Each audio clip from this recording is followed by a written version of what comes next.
Welcome to Find You Fridays. Yes, we are back. Better than ever. Can you even believe it? It is a happy day here at the House of Crafting Possibilities and Find You Fridays. I have had a most excellent, brilliant day, and I hope you guys have too. I am feeling absolutely fucking amazing after having, a bit of a very quiet weekend last weekend. I just took care of this beautiful goddess body. And thank you guys for allowing me the space to do that and still being here with me today. We are now in the fire season. Yes, it is my birthday season. I am so excited. So for those of you who don't know, yes, I'm a happy little Aries and my birthday is the 12th of April, just in case you were curious. And so this season is always very interesting for me because, as we know, sometimes the season that is our actual birthday can go one way or the other. It can be absolutely bloody amazing, or it can be a complete and utter shit show.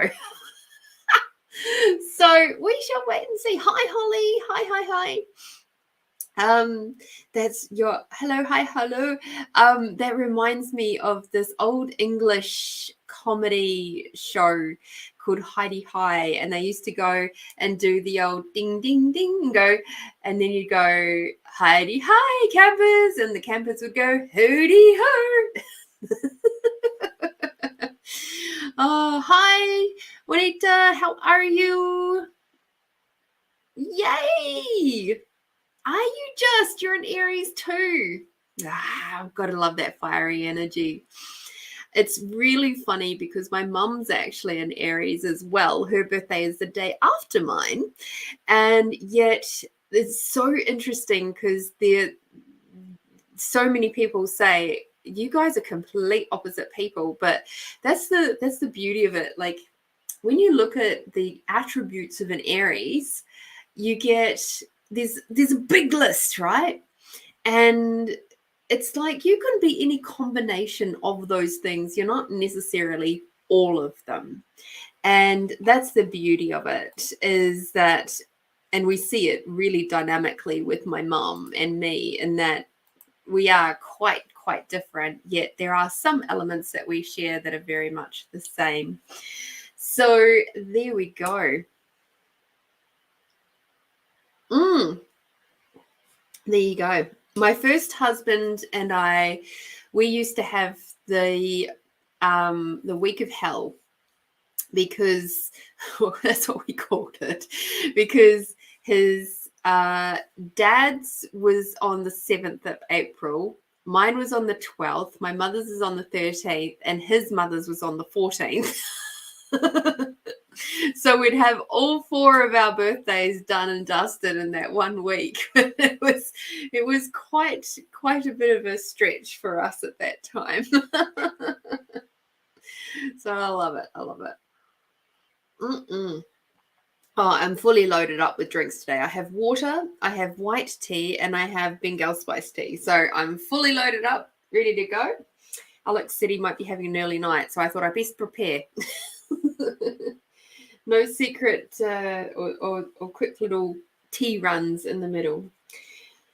All right, so just remembering everybody that if you wish to have a extended reading today, all you have to do is pop through a little donation to the PayPal link, which is up and running across the screen, and it's also a pinned comment. It's also in the show notes.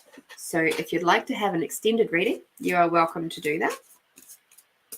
Pop through a little wee donation on the old PayPal, and it's very greatly received by Crafting Possibilities for helping to keep the show running. This show doesn't run for free. And so yes, it's very much appreciated when you do put those little donations through. That was not a donation, but actually a bit of feedback from a session I did today. So happy days. All right.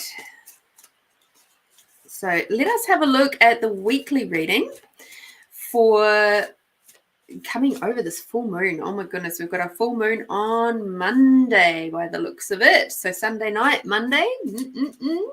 Yay for us. So let's see, how can we best work with these energies in this beautiful new fiery season? Of course, the 25th. That's when the lunar eclipse is happening.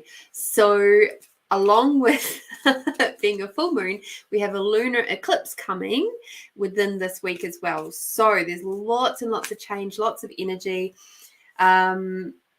We haven't got Mercury retrograde starting this week. That doesn't start until the week after. The 1st of April is Mercury retrograde. So yay. And so let's see, how can we best work with these energies for the collective from the 23rd through to the 29th of March.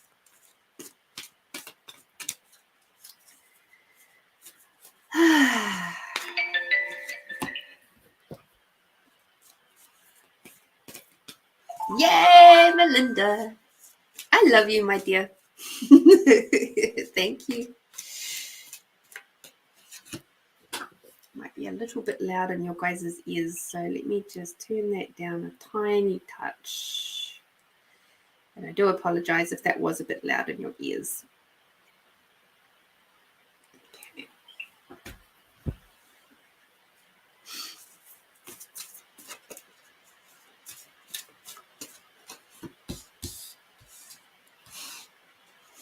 So how was your last 2 weeks, my dears? Before I rock and roll into a story time. You know how I love my story times. Oh, there's so much energy on this one. Goodness gracious.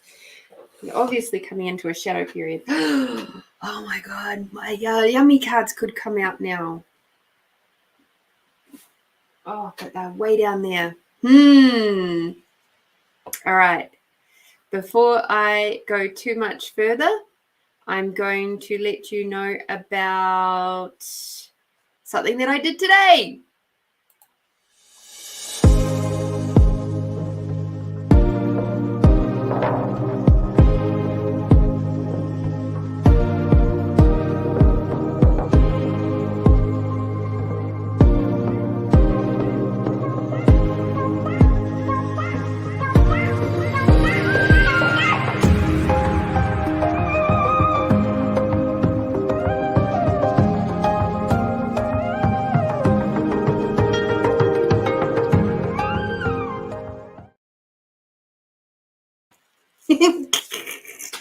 Little bit of promotion. Yay, we like a little bit of promotion.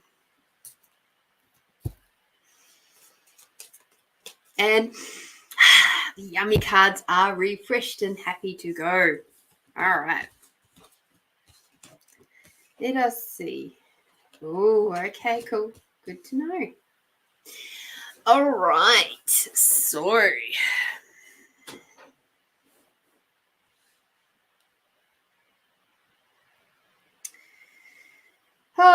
yes, this definitely is sitting very much with what I've been reading lately. Interesting. So first of all, we have Beloved One, which it says here that I'm helping you with your spiritual soulmate relationship.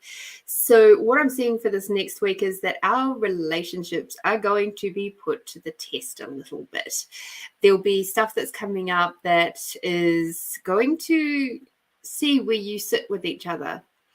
And this particular card here is what I'm seeing is it could be past stuff that comes up, things that maybe you're making some new choices in your life and it's activating and or triggering other people in their shit. So be aware that that is the case and that your teams are actually showing you some aspects of the other person that may be helpful for your own healing this week. along with that, we've got this Take Your Power Back card, which for this reading here, I'm seeing that as being, it's running, and because it's right next to that first card, and with the challenges that might be coming up with that, this is a card saying, this is a message more for the people pleasers among us who, and I will put up my hand, I'm a recovering people pleaser myself. And it's one of those cards, what I'm seeing with this one is that it's telling our people pleasing people, do not let the wishes of other people override what is true for you in your heart. Okay. This week, don't feel like you have to go without. Okay. There's going to be some really beautiful big moments there where you're going to be able to show the other person in your life or people in your life. This could also be family. It could also be to do with work relationships where perhaps you are not letting your voice be spoken. This is the time where those challenges are going to come up and it's going to force you to use your voice. And this is where your power comes in. And it's not about yelling and screaming. There's no power in yelling and screaming. All that does is it's just a release of energy, right? The power is in that quieter times where you calmly express yourself in a way that is firm but fair. And yeah, so we're going to have some interesting conversations this week, I feel. We've got compassion has come up. So we can get fiery season. It can get really brutal. And that's one of the things about being in the fire season is that it's going to make you push forward with a lot of things. It's going to make you probably say things a little bit more roughly than what you would normally. And so with that, it's important to remember to be compassionate. Say things with kindness and softness in your heart. Come back to your heart space. If you feel yourself getting really irritated and agitated this week, take a breath, take a step back and go, okay. If I was to say this to my best friend, even though that person is absolutely not my best friend because they're a work colleague and like really grind my gears, but if they were my best friend, how would I put this across to them? And start building that conversation on that. And this is also coming back to yourself. If some stuff is coming up for you and it's bringing up those elements of grief and maybe some shame or judgments and things like that, come back to the compassion for you too. There may be moments where the energies that are up at the moment are bringing through these old ancient energies, these old times in your life that perhaps formulated a lot of pathways for you moving forward into your adult life. And that's why it's coming up now. It's coming up now and it's time to heal it, but it's time to take compassion and be with yourself and seek the guidance of and perhaps the help of others as well. Others, beautiful healers, facilitators. There's a lot of people that I have the privilege of knowing that can help with all sorts of things, including myself. You just saw. So yes, this week might be a little bit rough. Just saying, it could be, but come back to the compassion. Come back to compassion and remember who you are. I can almost guarantee the people who watch my show are starseeds of some kind. So there's a lot of elements of feeling like you don't fit in. there's a lot of that thing of like, maybe you didn't fit into your family. I certainly didn't. And as a result, we've learned to judge ourselves. We've learned to control and manipulate ourselves to try and bend ourselves into a shape that's acceptable to others. And now is the time where none of that matters anymore. So, oh my Lord, wow, that's an awesome person. Holy wow.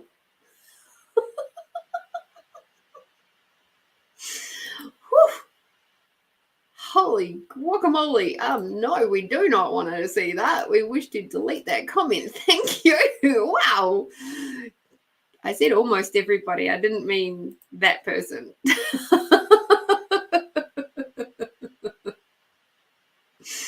Oh dear.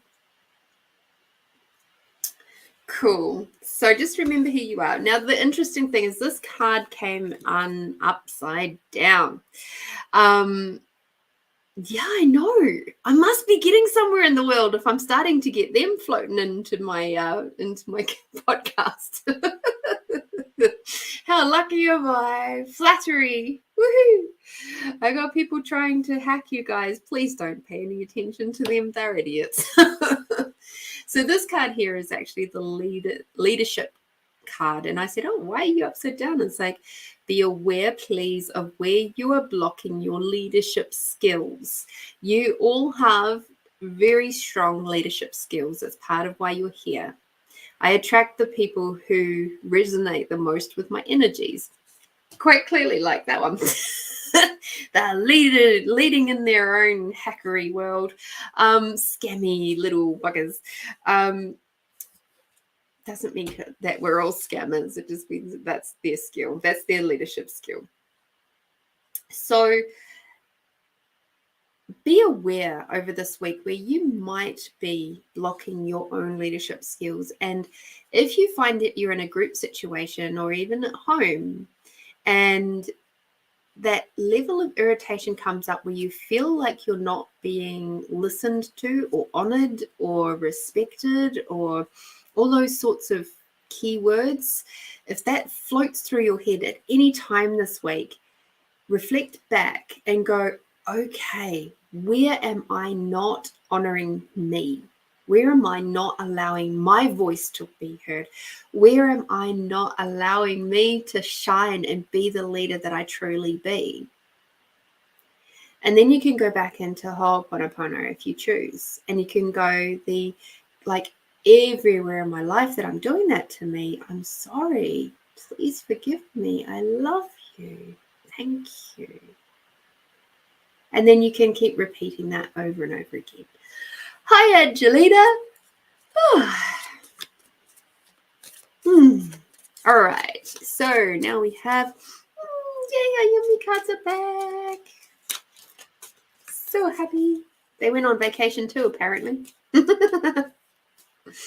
Oh, thank you, Angelina.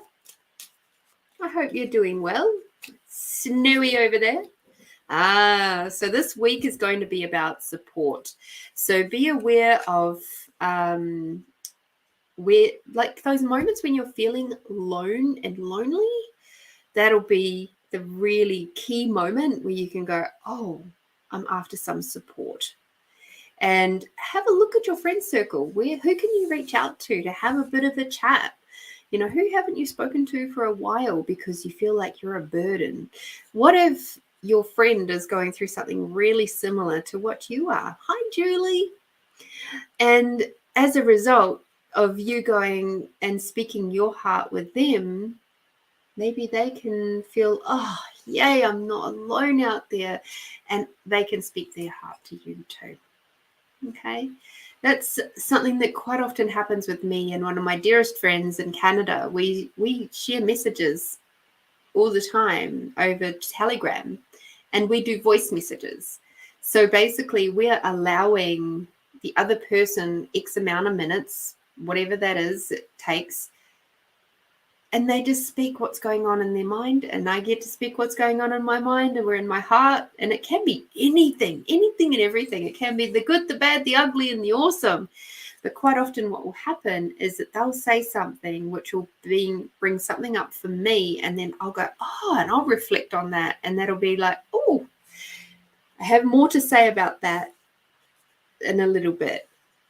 So, yes, it's going to be an interesting, a little bit of a bumpy week. Watch out for those relationship challenges coming through where it's going to actually kind of pressure pot you to be in the space of leadership. Wherever you're not being the leader in your life, that's going to show up really big time this week. Yay. Alrighty, Melinda, you're first off the blocks. Thank you very, very much. What would you like to have a look at today?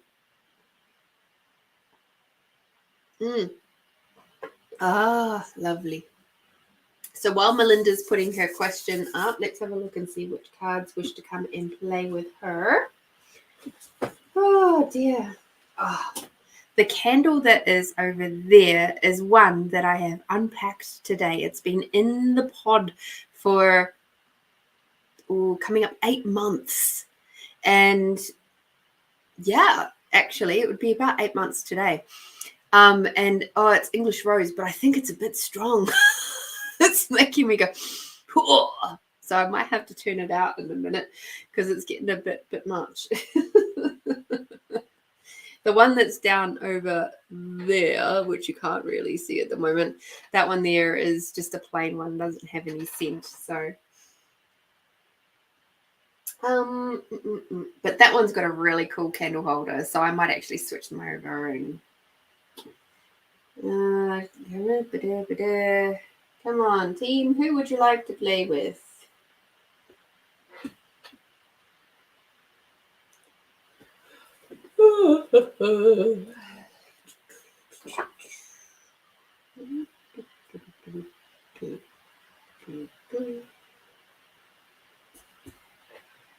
Melinda, your team is being tricky. Oh, goodness.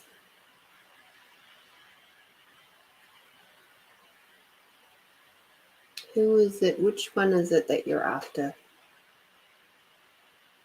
Okay. All right. So another bit of shameless promotion. Let me sort out these candles and get these cards for Melinda, and then I'll be right back.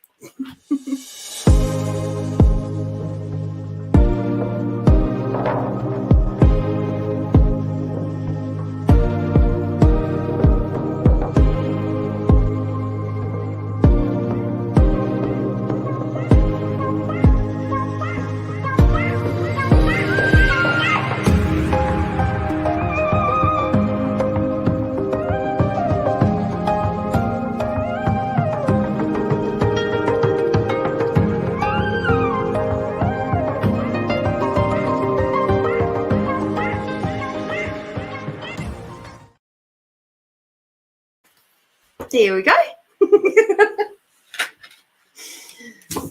Right. They wanted rainbows, apparently.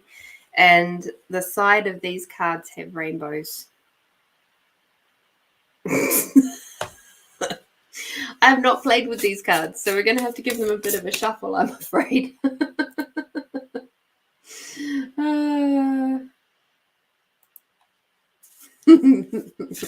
I don't mind. I'm sure the cards are actually quite happy to be played with. So these ones are called Mystical Journey Oracle. There we go. Just curious, do you guys see that in mirror writing or the right way around? I'm curious.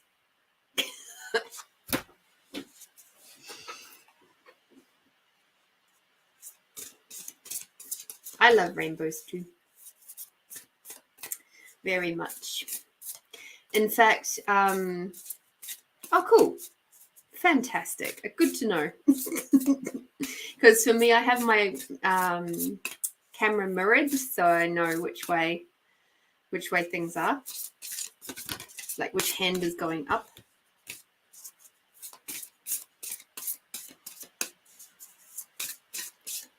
Okay.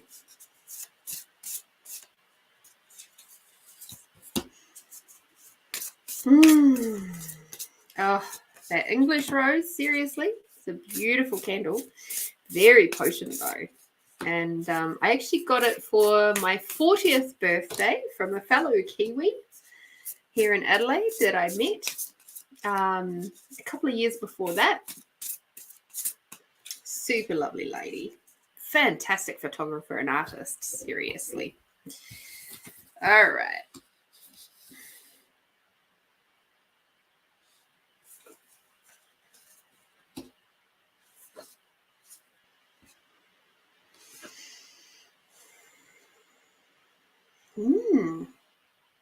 Okay, let me just see if there's another card that will just come out. Yes, there is. We're just out of practice, I think. I haven't checked in with your team for a couple of weeks. I'm sure that's their excuse. And I'm sure that's what they're sticking with.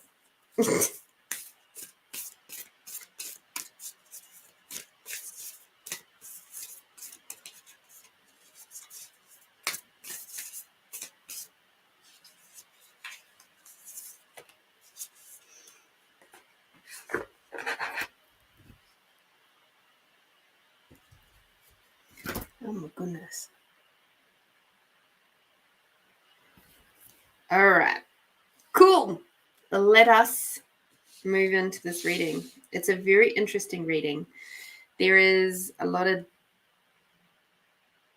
big stuff. Good morning, Anna. Oh, I love it. Good morning, coffee. Good morning, coffee. I love it. Love my morning coffee. Alex makes me coffee in the morning, and I'm so grateful for that. It's one of the beautiful ways that he contributes to me. Okay. Melinda, first of all, we have this card's so fascinating. So it's energy shift. And just move that there so I can push this. So there's going to be some really big shifts in energy for you this week. And I'm hearing that it might make you feel quite tired. So this is, okay, you're going to potentially be going through a bio upgrade and lifting off a lot of stuff, I'm hearing, in your sleep. So don't be surprised if you wake up in the morning feeling quite tired this week. And this energy shift is what is required right now to help you process through some bigger stuff that's going on in your world. Interesting. Because the next two cards, this one was actually upside down, but I'm turning it up this way so that you can get a good look at it. It says being bound. Okay. So given that it's up this way, I'm seeing this as being you're going to be releasing a lot of the things that have held you captive, held you bound up, held you in a space where you haven't been able to feel like you could move forward in your life. So it's this week is going to be potentially a little bit rough. And if we remember what we just said in the weekly reading, it'll be to do with the relationships with others. And this is going to be a really interesting, freedom, exactly. It's going to be a really interesting week for you because there's going to be some aspects that will help you too, because this card came right way up, break free. Okay, so there's going to be a lot of breaking free, and I'm seeing of the mind. It's going to be how you think, how you approach the world, and how you approach the energy of the world is going to be changing and shifting really dynamically this week. So please give yourself a little bit of space. You may end up having to take a day or two off of work. Just to give yourself space for this next bio upgrade. Yeah, exactly. Very queen-like energy, but there's going to be a clearing of the house, because the next card, and house meaning the points of views and belief systems that you've got. The next card that you've got is the clearing your space. And I do get a little sense of possessions, but it's more about the energetic energy that is coming through, Mel. So it's the stuff, the old stuff that's coming up and has been for a little bit for you. This week you are going to process like a professional. And it is going to be a big chunk of it will be done in your sleep time. So fantastic, except for the fact you're probably going to wake up very, very tired and feel like you haven't slept. So just be aware of that, and maybe see if you can schedule in a day or two off. I'm getting maybe Wednesday or Thursday might be a good time. Okay. At the end of the week, we have redemption. So there's going to be a lot of feeling of freedom, of space, of coolness. See, these cards are all quite sort of brown, red energies, like quite earthy, if you like. It's almost like that's the fire. That's the electrical fire that gets things going. And then you've got all of this real deep, earthy type, gritty stuff going on. Towards the end of the week, you're going to have like a beautiful, beautiful space of lightness happening for you. And you're going to feel like, whew, that was one hell of a journey, but God, I'm glad I'm through it. So this card here is just like flying, absolutely flying. Oh, goodness gracious, there's a bit of energy on that one.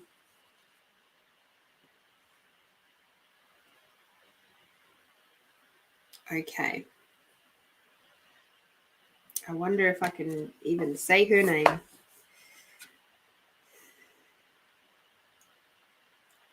Adelaide. All right. Who are you?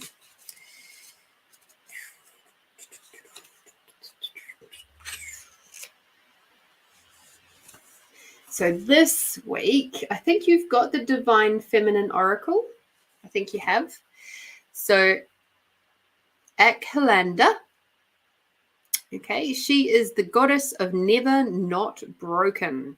Everything happens for my liberation. I choose to become only more love.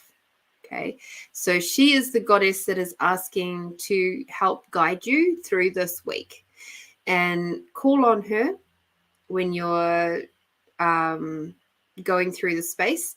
The interesting thing is Adelaide represents the essence of the phoenix. How interesting is that? She's the indestructible energy that embraces change. She knows that everything is conspiring to transform her only into more love and light. Adelaide is an elusive goddess from Hindu mythology. So I do apologize if I'm completely saying her name wrong. Her full name is, oh gosh. I can't even, I'm sorry. So it basically means female power or goddess, and Adelaide means never not broken. So she is the goddess of never not broken.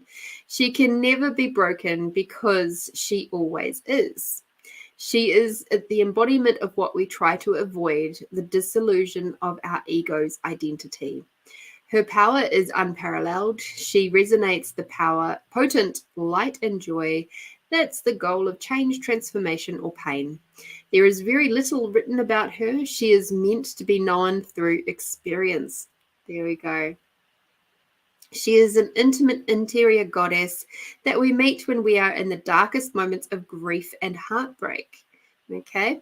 She knows where our energy is trapped and where we have been stifled in our routines or others' expectations of us. And she whispers the liberation we will experience once we let ourselves break open and allow the new expression of ourself to come blazing through. She reminds us that we always have the power to choose to see every event as yet another opportunity to become more light and become more of the radiant soul we are here to be. All right. So when your soul selects her card, many of us exert tremendous energy in the effort to not break or fall apart. We resist our grief and our heartbreak. We deny the need to change until the choice no longer feels like it's ours. Something sideswipes us in our ordinary life, shatters who we think we are and how we identify ourselves. Here's what Akalinda reminds us. Vulnerability is our greatest strength. If we are always broken, we can never break. Akalinda is the most intimate and personally powerful goddess because she meets us in those moments where we feel most alone, most exposed, and most afraid. She models how to thrive in the midst of change. She uses pain to joyfully and purposefully transform. She sees everything as an opportunity to release what isn't serving her, and she knows that being broken isn't a failure or something we should avoid. It's actually the whole point. We are here to let our ideas of ourselves go up in flames so that beneath the ashes, the soft core of who we are truly arises, and so that we remember that it's not the heart that ever breaks, it's the ego. The heart only ever expands. So for your soul voice meditation, what heartbreak can I see now as an opportunity to expand? And your intention is everything happens for my liberation. I choose only to become more love. Whew. So she's really potent. That's perfectly timed. Perfectly timed for you, my sweet. So please call upon her to help you through this week. She's your specialist lady. Wow, that's so cool. And of course, your yummy card. Let's have a look at your yummy card.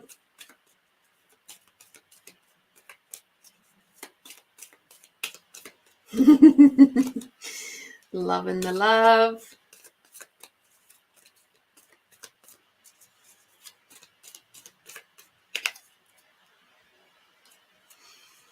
We've got acknowledge. So given what we've just been looking at, it's about acknowledging those deep, dark moments. So if you end up in one of those wonderful bio upgrades, which feel really rough, please just acknowledge it and allow yourself the space to move through it. The quicker you allow yourself the space to acknowledge and move through it and not resist and react to it, the faster it will progress through. Okay.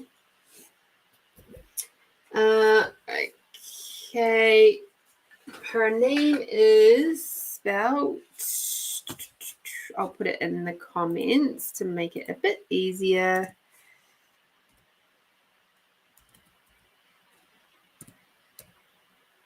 Mm-hmm. Mm-hmm. There we go.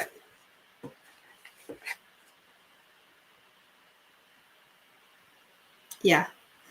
Cool. So I had a feeling that you had that one, Melinda.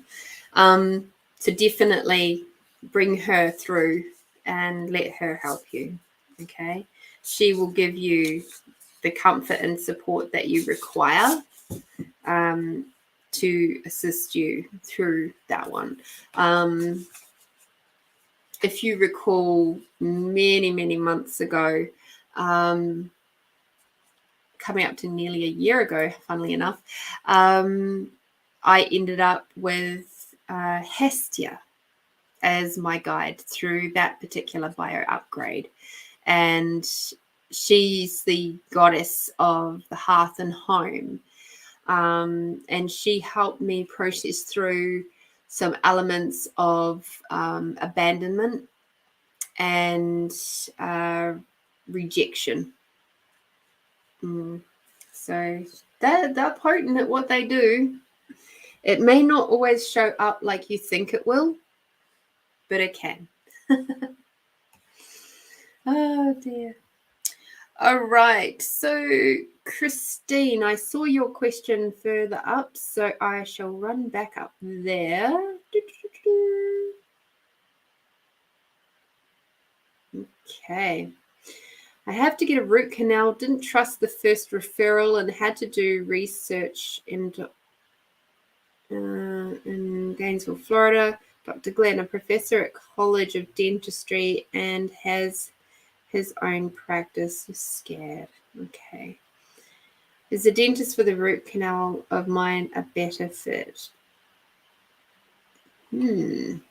Interesting. I love how you like to ask me these very interesting, different questions. Yeah, I hope she helps too, Melinda. I hope she helps.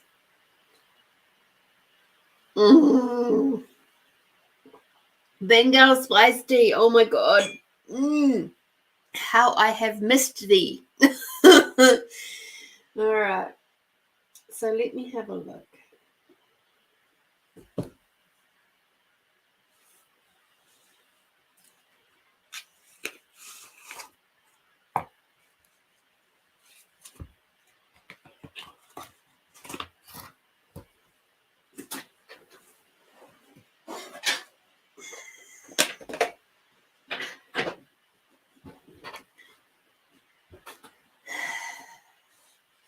Yeah. I think you'll find that if you do that, Melinda, things will be much easier for you. It's always nice when you get to have a little bit of a heads up about a bio upgrade. Yeah. All right. I knew I had to give Christine, you got all the tools coming out. Oh my goodness gracious. So let's first have a look at this. Okay. So the question is the dentist for the root canal a better fit? Of mine, a better fit. Okay.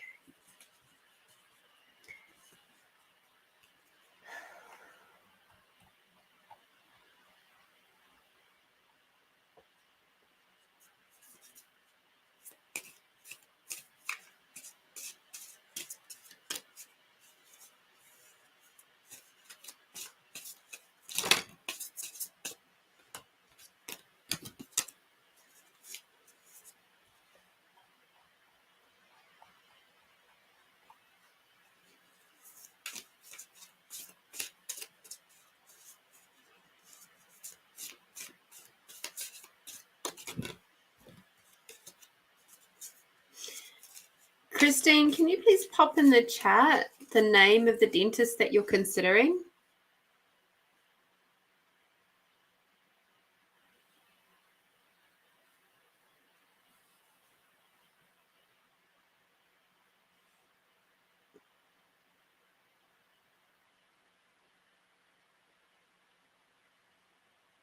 Yeah, don't worry, I'm going to get to that one.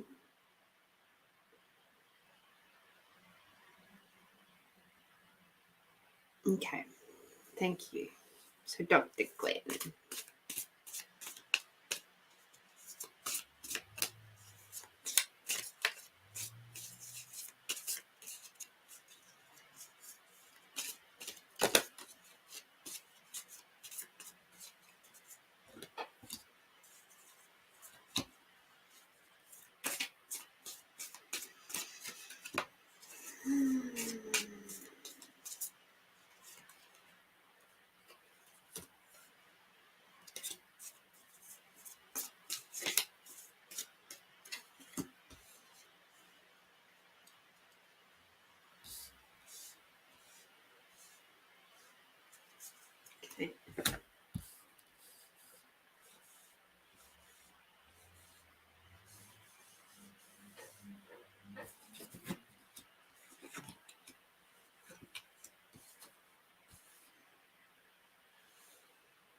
Okay. Okay, cool.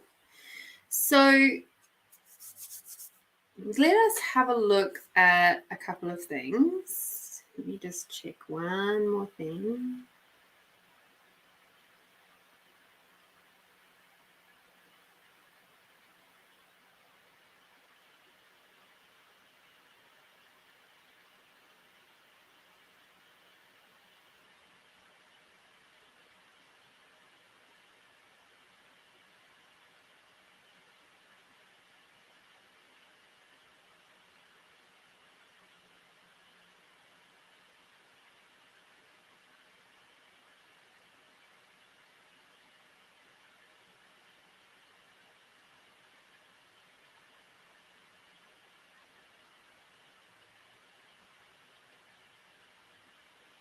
Okay. Right. So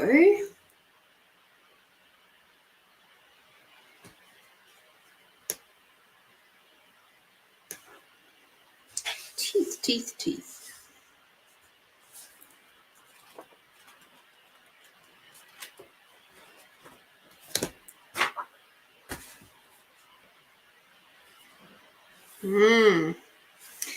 All right.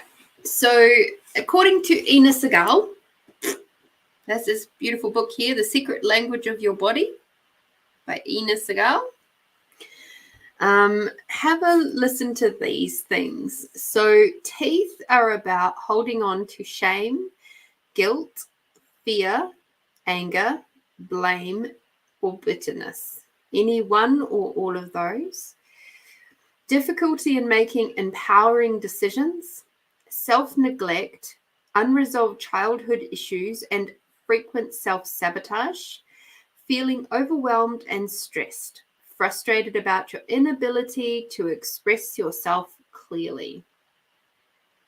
Okay, so I have a question for you about your tooth. Is it sore and inflamed, or does it actually have a cavity in there? Like, what is going on with your actual tooth as to the reasonings why they think that you need a root canal? And then I can tell you the rest of what was going on there.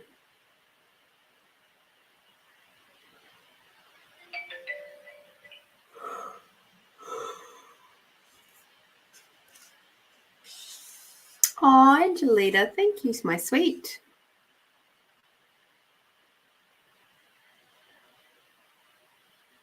Okay.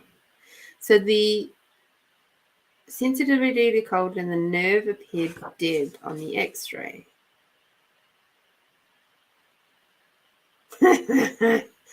All right. I'm going to ask one more question of the pendulum before we go too much further. So there's no cracking, there's no loss of actual tooth at all at this stage.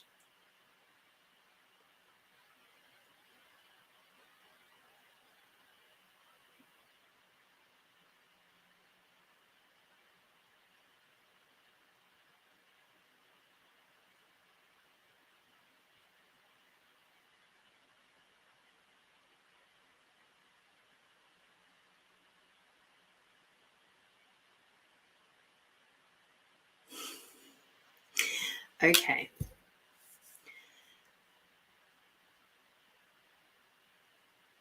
Cool. Thank you. All right. So interesting. I'm going to put a caveat on this. I am not a dentist. I'm an energy healer. And in my time of doing this work, I have read and seen many case studies of people who regret getting root canals.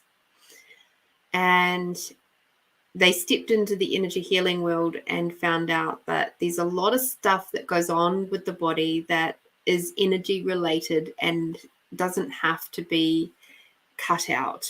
It's like you deal with the actual issue and then the other things around that can be healed.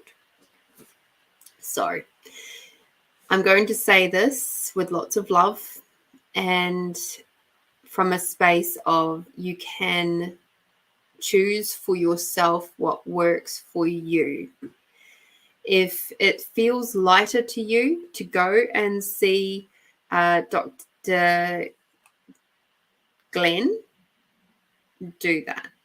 Okay. I got a yes for Dr. Glenn as far as a dentist goes for you, but a no on Dr. Samuel. Hi, Nicole. Even the cards were saying a yes more so to Dr. Glenn, okay? That he is a better fit for you as far as dentistry goes. When I asked the pendulum, our lovely citrine pendulum that we have here, what if it's actually necessary for you to get a root canal, the pendulum said no. When I asked, could this be healed with energy work, it said yes. So hairline fractures and things like that, x-rays are never particularly perfect. And so unless it's like fully doing a thing and creating cavities, etc., then it's quite possible it's totally okay. We have a lot of neuroplasticity in our brains. Our lungs can regenerate themselves. Every single cell in your body can actually be regenerated or replaced with brand new ones. So if we go through those energies from good old Ina Segal, I'd like you to, we'll just do this quickly now. And if you would like to jump back to this particular process, it's about 52, 53 minutes into the show. Okay. Focus on your teeth. Close your eyes and imagine that you have a small vacuum cleaner which is able to suck out all the density or toxins from your teeth. Observe as dense, heavy energy comes out of your teeth. Say, Divine Healing Intelligence, I ask you to release all shame, guilt, fear, neglect, blame, anger, and bitterness from my teeth, as well as all points of views, positive and negative charge, and all patterns that contribute to this condition.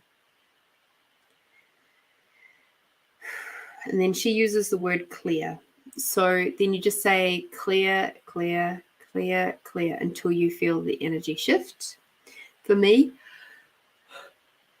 I use the clearing statement from Access Consciousness. I'm not going to say that online because if I do, I'll get myself in trouble. If you have a toothache, touch the tip of your thumb with the tip of your little finger and straighten your other fingers like you're doing the old, what is it? Boy Scout. And do this with both hands.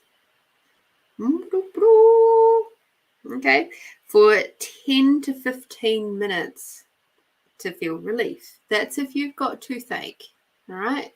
So if you tip the tip of your thumb to the tip of your little finger. Okay. Visualize a beautiful pearl-colored substance being placed into each tooth. This substance begins to regenerate the teeth, making them stronger and healthier.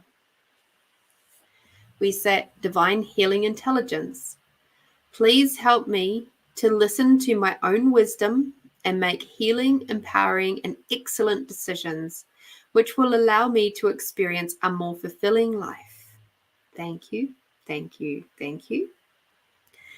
The next one is Divine Healing Intelligence. Please heal and regenerate my teeth and gums to their maximum health, vitality, and well-being.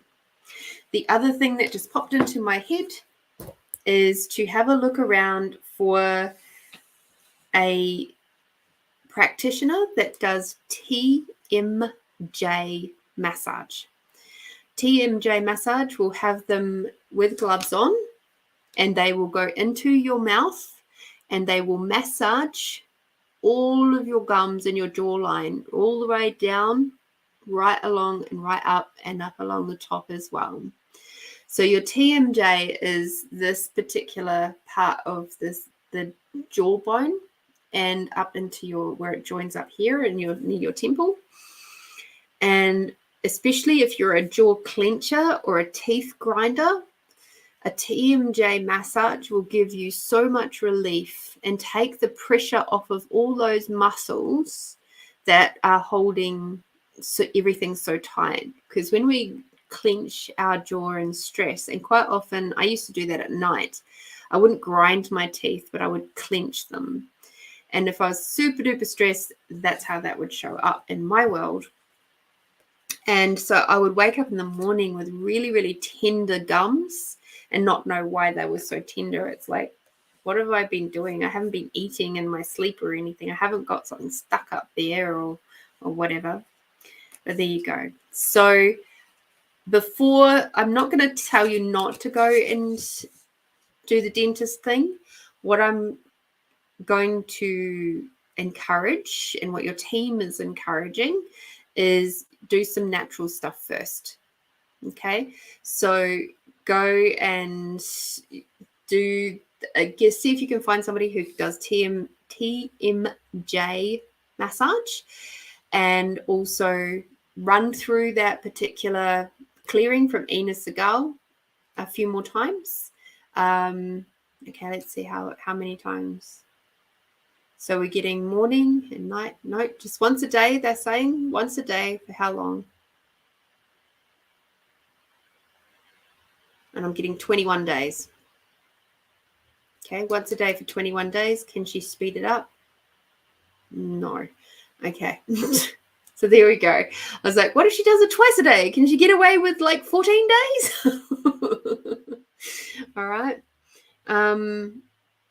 Cool. All right. Use your natural healing. There we go.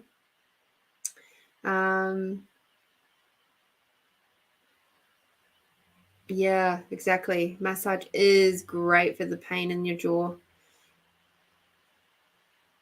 Super awesome.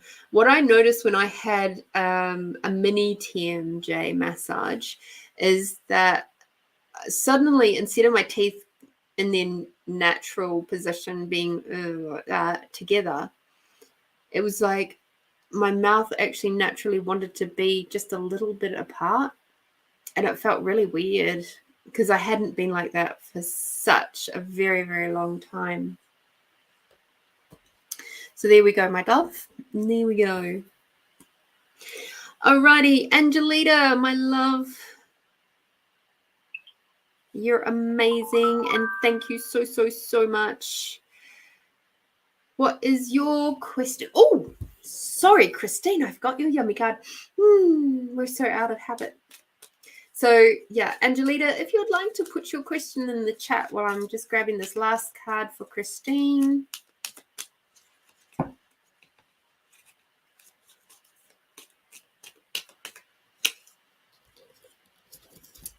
Imagination. So, yeah, use the power of thought and the power of seeing your tooth at the fullest health and vitality, and your gums and all those nerves as full health and vitality.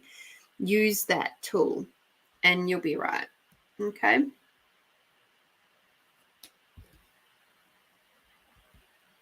Beautiful. Okie dokie.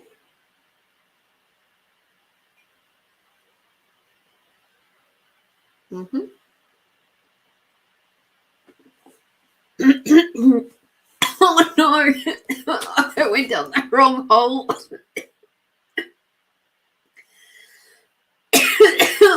Oh goodness, that really did go down the wrong hole. I hate that.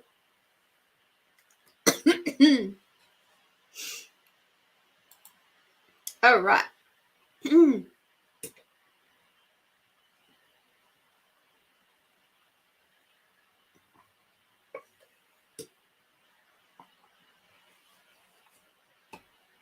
That'll happen a bit later, Nicole. You have to stay tuned. All right.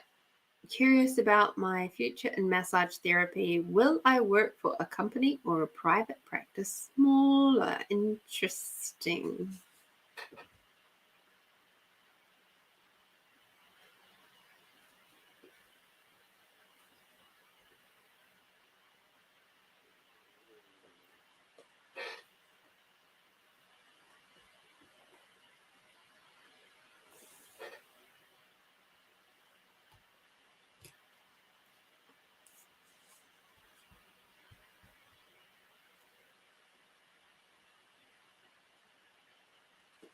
Hmm.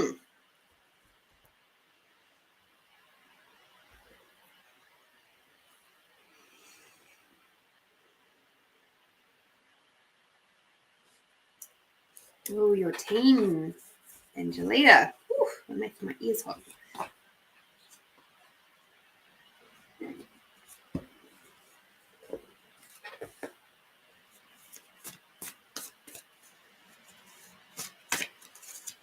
Angelita, have you been speaking with your business, the entity of your business, your massage business?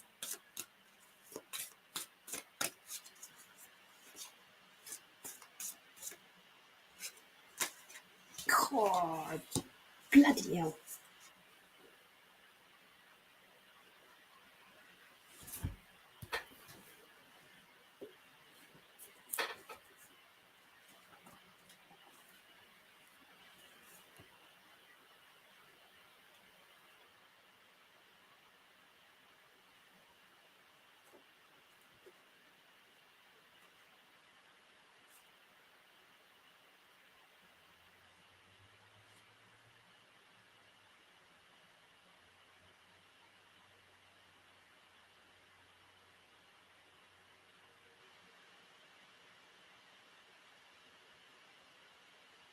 Mm-hmm.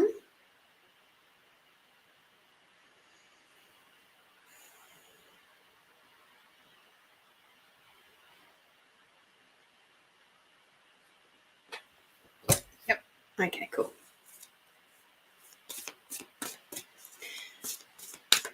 Okay, so the entity of your business is to do with the massage therapy, okay?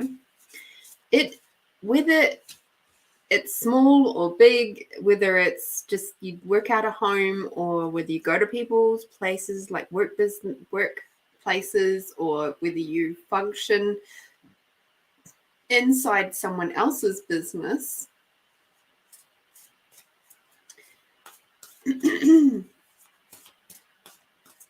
you still have an entity of the massage therapy business that is yours, that you are currently working with. And that entity is what is pulling in the clients for you when you're sleeping. It's that entity that is allowing you to have brilliant ideas around the business.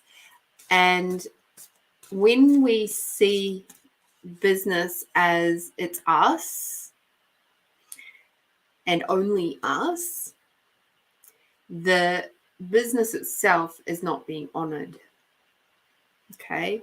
So when I say, have you actually spoken with the business about what's actually going to work for the business? And I got a big, huge lower back twinge as I was asking that question. And it's, to me, that says it's a big no. You haven't been doing that. And you know how you speak with spirit teams, right? And you do your readings and you speak with the teams and you speak with your own team and you do all of that work. The entity of the business is exactly the same. It's the same skill.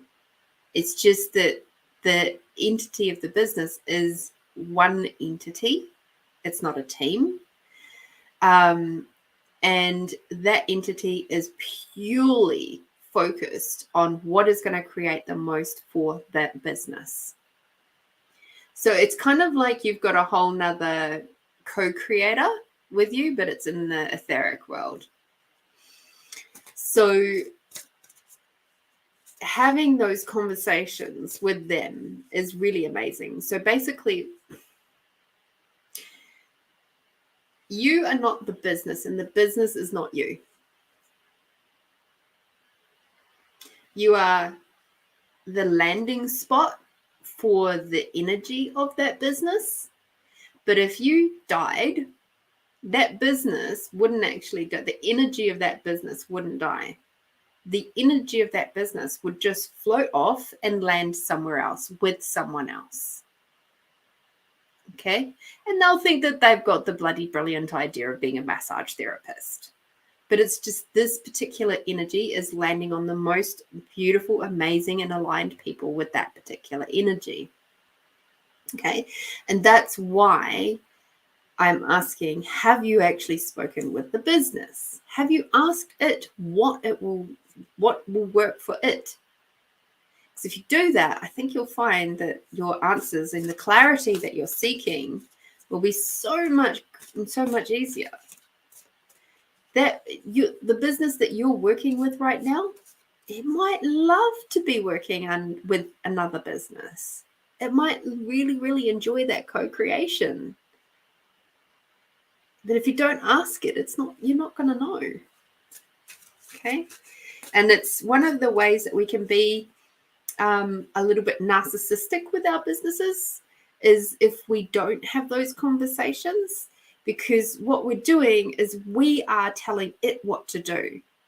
We are not being open to its suggestions or its awarenesses or anything like that. I know I used to do that myself when I realized that that was how I was bringing in narcissism into my life with relationships, was through the element within me of narcissism with me and business and me with money. That's when I realized, holy shit. And I pulled myself up on it because it made me cry. I was so sad and so upset that I had been doing that with the business. And this is going back, nearly 5 years ago now. But it really shook me to my core that that's how I was being narcissistic. And that's how I was bringing narcissism and gaslighting into my world through my relationships with intimate partners, through family, through my work, because I was still working as a carer back in those days. And it was coming through from my bosses at work. And I was like, why am I still getting this narcissism stuff in my world? And it's because that was reflecting to me those parts of me that was coming up as being narcissistic and basically being a bully, which is not nice. So it's not your angels though, darling. The business is not your angels. Okay? The business is its own entity. Like you are your own entity. The business is its own entity. Okay.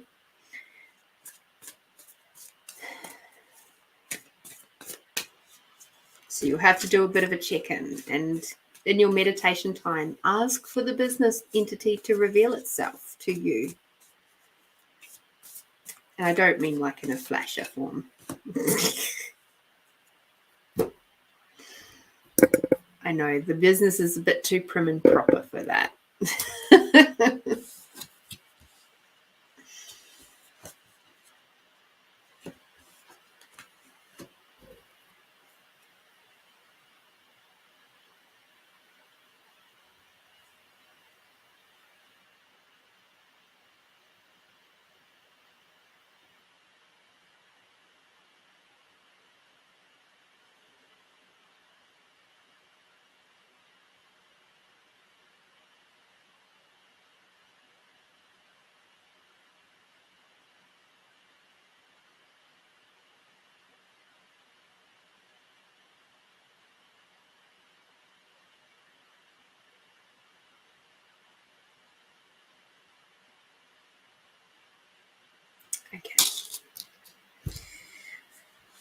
All right. So we got the wordy cards, so I'm not going to bother hanging them up. Thank you for your patience. The first card that you've got is changes everywhere. Life may seem disruptive. Move with the change and allow yourself to be open to whatever growth this change may bring. So we're getting a sense of growth happening, okay? You are feeling a painful and difficult situation, a painful and difficult situation, but unnecessary one. It is an opportunity to see things from a different perspective, and that will help you heal. Okay. You have been blessed with an opportunity to renew love, nurture it so it may blossom in you. And the last card says great enthusiasm and interest and motivates you towards a new venture. Work hard to achieve the new goal. So I hadn't read that before I did the pendulum work. The pendulum said that it's going to create a lot more for you if you go and work within another person's business. I asked, what will it create if you remain doing it as a smaller private practice? And it was like, yeah, it's okay. It wasn't a no, but it wasn't a really strong yes. So then as we read across these cards, basically it's got growth, opportunity, blessed, and great enthusiasm. So what if working as a massage therapist within somebody else's business, as you have spoken about, and just check in with your business, which way it would like to go, what is going to create the most for you and for the business, as far as your little co-creation with you and your business going hand in hand, going, yeah, man, we got this. And see who's going to create the greatest amount of growth, the greatest amount of opportunities for you both, and will keep you feeling great enthusiasm for what you get to do every day, or however many days of the week you choose to be doing this.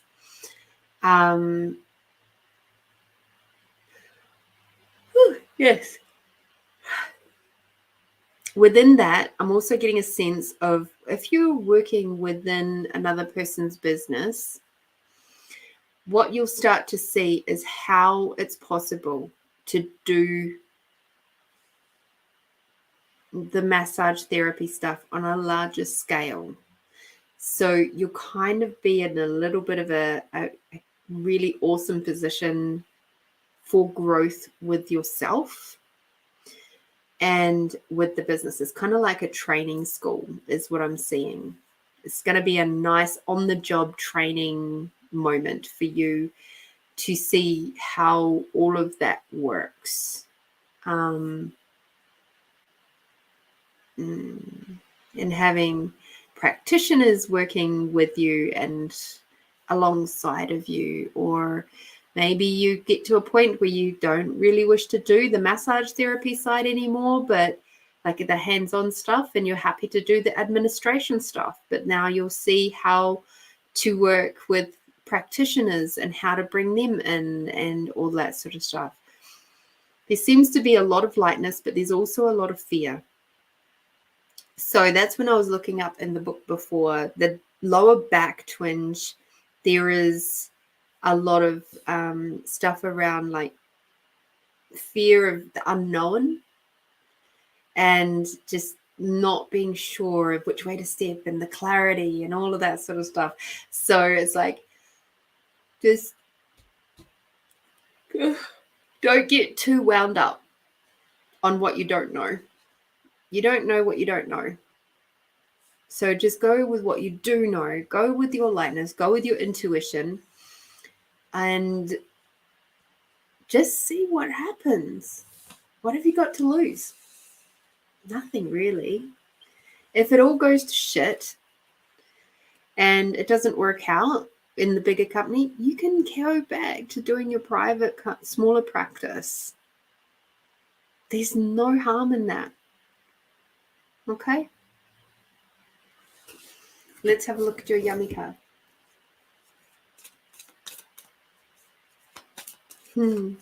That's a beautiful sentiment, Nicole. Thank you.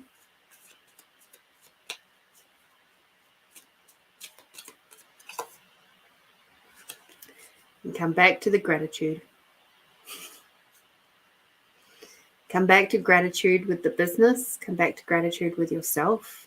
Because without your beautiful, amazing body doing all of this massage therapy work, the business would have nowhere to land. And obviously having gratitude for the people that you've already spoken with. And yeah, you got this.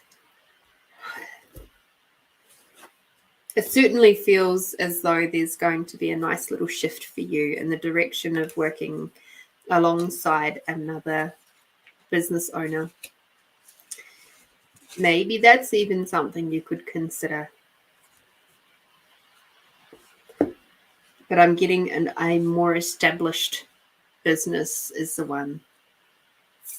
That's what my awareness says. Go with your awareness, talk to your business, and see what you both come up with. Okay? You're welcome. Good old fiery season. Alrighty. Just making sure I've grabbed everybody so far. Yes, I have. All right. I know you've been waiting, Nicole. You love it. You love it. You love it. You love it. Okay, everybody. You ready? You ready, steady? So we're up to gratitude journal time. Gratitude, not journal. Gratitude poetry book, which means the very first number that pops into your head between 1 and 88. Please put that into the chat now.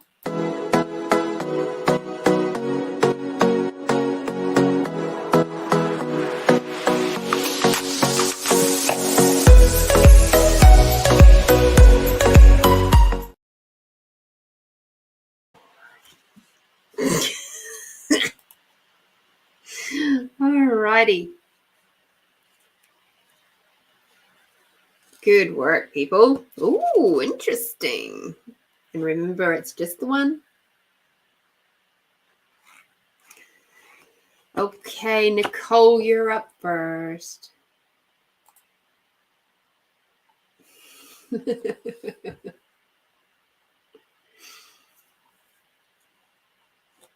And hi, Steve.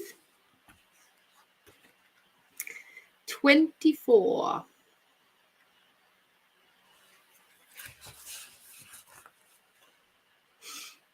So for those of you who are new to this little gem of a book, this book is a compilation of my poetry, and it goes over about a 25-year span. And it covers all sorts of things, all sorts of the ups and downs of life.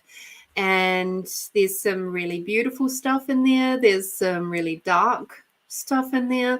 There's a lot of just thought-provoking things. And the weird thing about this book is that after it was created, which took me a lot of prompting to do it,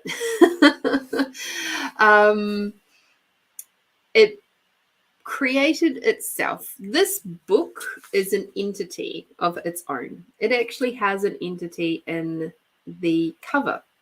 So if you look really carefully, you can see this shape up here is like a big bonnet, like one of those big old-fashioned summer hats. And then over here we have her bodice, which comes down. We've got a big puffy sleeve up here where it's like she's going like this. And then she's got her other arm comes down this way. And then she's got this big skirt. Okay. So this particular book is, she created herself. She created this. And I was on a podcast doing some promotion for it.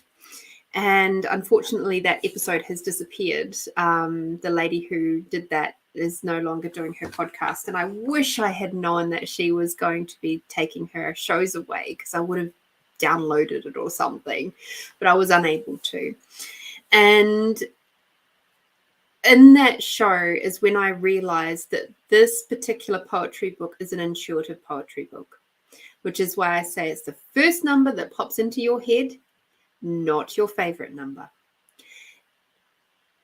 I would say 99, maybe even a bit more % of the time, the number that you pick, it perfectly resonates with this, whatever is in this book, and that particular number resonates with something in your life. And even if two people pick or more, pick the exact same poem, which is what you'll see tonight, we've got two people that have picked 77. Each one will be a different theme, because there'll be different words, there'll be different aspects of that particular poem that will stand out. It's a bit like when you're reading the tarot, for example, and there'll be different colors or different elements within that card that will stand out to be what that card is for that reading. This poetry book is the same. So it's a really exciting time for me to this particular part of the show, because I get to show you how to use the book. And I have used it many times for myself over the years, once I realized that this is what was going on. And and I have to say, there have been times where it's been so spot on and I've just gone, damn it. Okay, I'm listening now.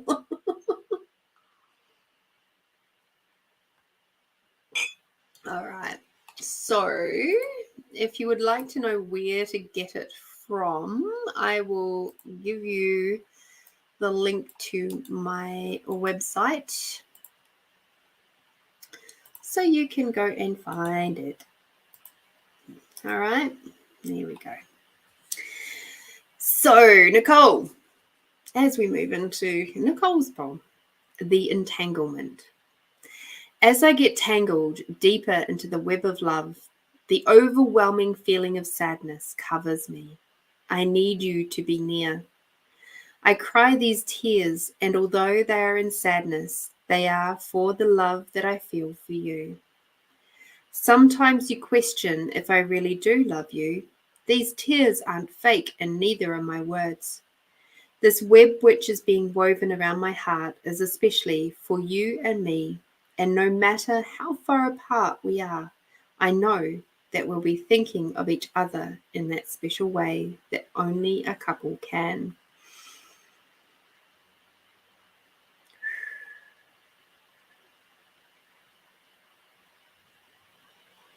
Okay. So what I'm sensing for you, Nicole, is there's some really deep heart stuff going on for you right now. And there is at least one person in your world questioning the validity of your feelings. I'm going to say this and take it how you wish. When you have someone in your world who is truly aligned for you, they will never ever question the validity of your feelings. They may challenge you to look at where that's being triggered from, or where that might be activating for you, but they'll never ever make you feel that element of self-doubt. If you're with someone who's making you feel like that, like this self-doubt, they're triggering self-doubt and judgment and making you feel like you have to justify how you feel and all those sorts of things, taking you to a space where you are unable to be vulnerable and feeling like you kind of have to keep a bit of distance from them. You may wish to question your purpose of being in and with that relationship. Okay. Doesn't mean it's bad. It just means there's things there for you to work through, things to heal. Okay.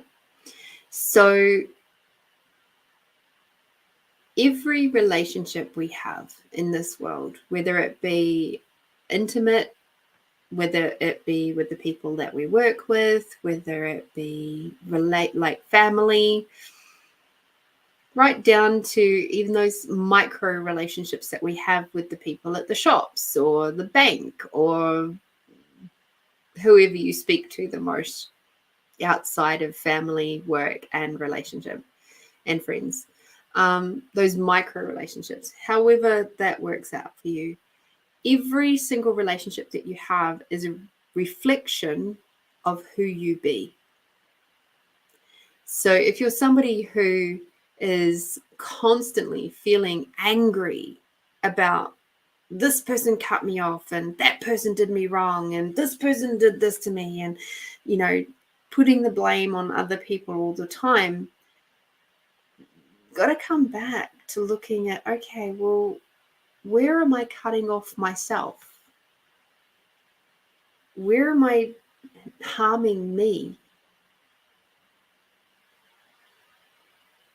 Where am I not honoring me? Where am I not being an allowance of who I truly be and what I truly desire in life? So yeah, you say we're not kids. Exactly. So because you're not kids so much, there'll be these elements of barriers coming up for you around your heart where you feel like you can't let them fully in.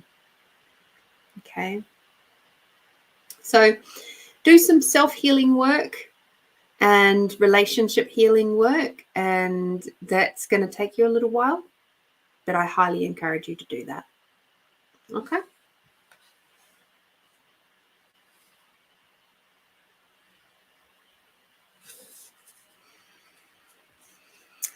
All right, let us jump back up. Okay, Juanita, 77. So for those of you who are new here, you'll get to know I don't hold back often.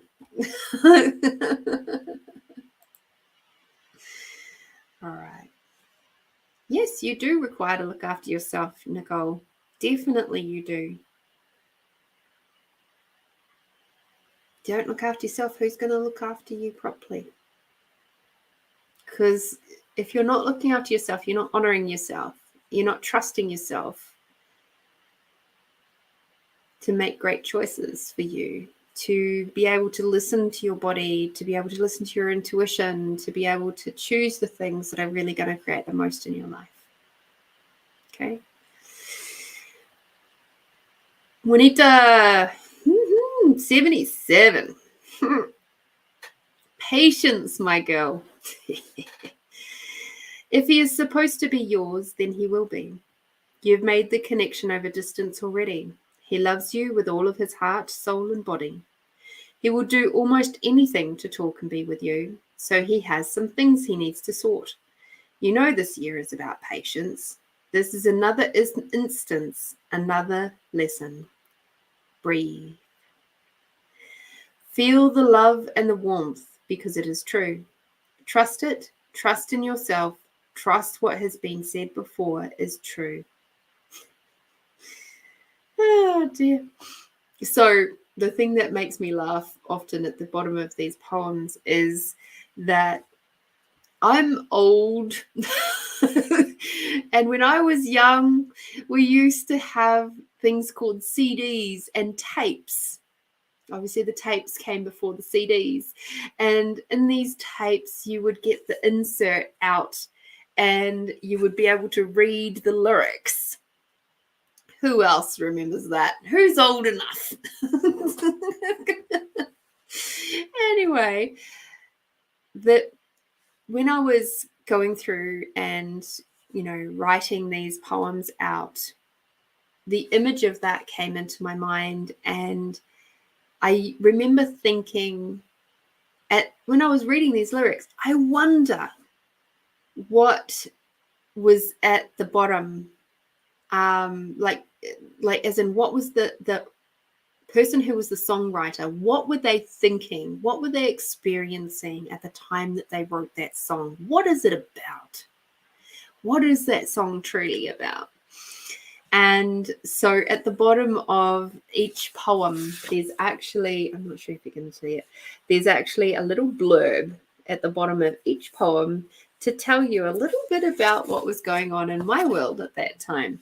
And it says, long distance connections are tricky at best. So what was pinging for me on that one, what was resonating the greatest, Juanita, was breathe. My guess is that your breath is too much up in here and you're not doing enough belly breathing. And that your trust levels are very, very much down. And because you're not doing enough belly breathing and you've got too much up here, your body is in fight and flight, and not so much freeze and fawn, but certainly fight and flight. It's in that stress zone.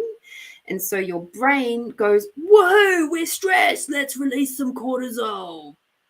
So when the body releases that cortisol, it's to keep the muscles tight and active, ready to pounce, ready to flight, ready to run, ready to, do whatever is required. What that means, though, is that the body doesn't get it. Your muscles don't get a chance to rest. It also means that the body naturally holds on to weight. Okay. PTSD, that makes a lot of sense. Cool.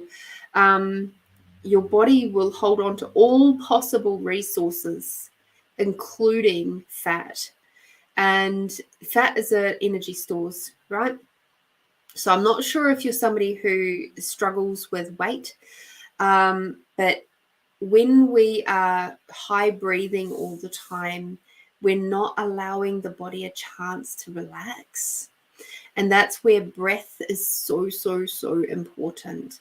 Dropping down into belly breathing. And I know this sounds fucking crazy, but dropping down into belly breathing and taking that on as a regular practice will help the body to recognize and the brain to recognize it doesn't have to be in fight and flight all the time. That it is safe. You are safe because your breath has changed. And so one of the ways that I teach people to belly breathe is that I ask them to have their hands over their belly like that. And as you breathe in, your hands will naturally come up like that. And as you breathe out, they'll come back down. Okay. You can also do it tip to tip with your fingers and then watch them come apart and watch them move together. Okay. Diaphragmatic breathing is what it is called. There's a lot of breathwork stuff that you can do. There's loads of stuff that you can listen to or watch online around breathwork. But one of the most simple tools that you can do is box breathing. And fantastic. And you know why it disappeared?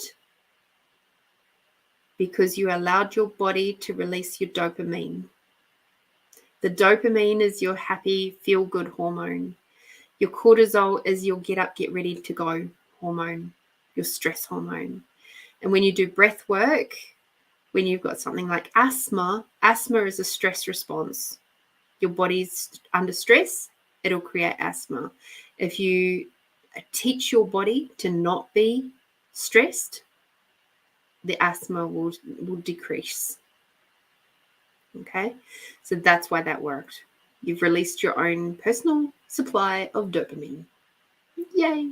Amongst many of the other happy hormones, but that's the main one. You've got your cortisol on one side, you've got the dopamine on the other. All right. So, Steve, I know you're going, what the fuck? I chose the same poem. What am I going to get? We'll wait and see. So, yes, please breathe, and tapping into Mother Earth, bringing her energy up. So if you keep watching for a little bit longer, we'll be doing the meditation after this, the healing meditation, and I'll take you through that as well. All right. So you can then use that tool, the breathing in and bringing Mother Earth up and bringing Father Sky down. And that's the most simple breathing tool that you can play with. All right. And you can use that anywhere. You can use it when you're driving. You can use it when you're sitting on the toilet, escaping the family. See, you just don't want to breathe up the shit. That's all. Oh, I'm crass. I know. All right. So I hope that helps. And I look forward to seeing you again next week. All righty. Steve, it's your turn. Steve. I'm glad you're not a scammer, Steve. It's nice. It's a nice change. All right.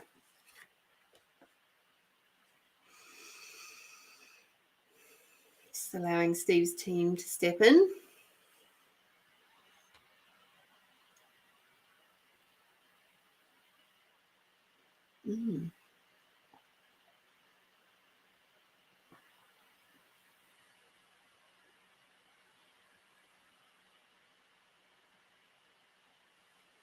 What is that?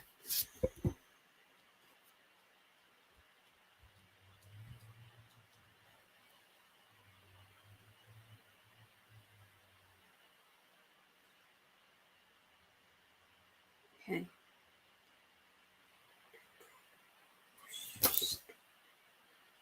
Interesting.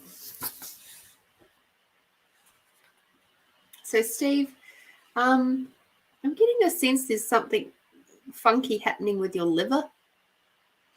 Because that organ in my body just went.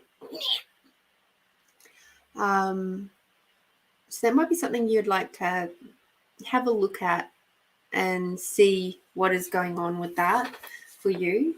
Let me just see what Anna Segal says about liver.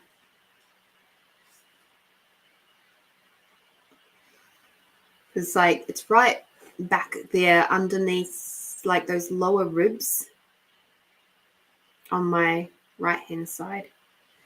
Hence the reason I was like, ooh boy, what's that about? 82. So if you know anything about, and if you've been watching the show a little bit tonight, you'll know that this has come up a little bit. So as we move through life, we experience lots of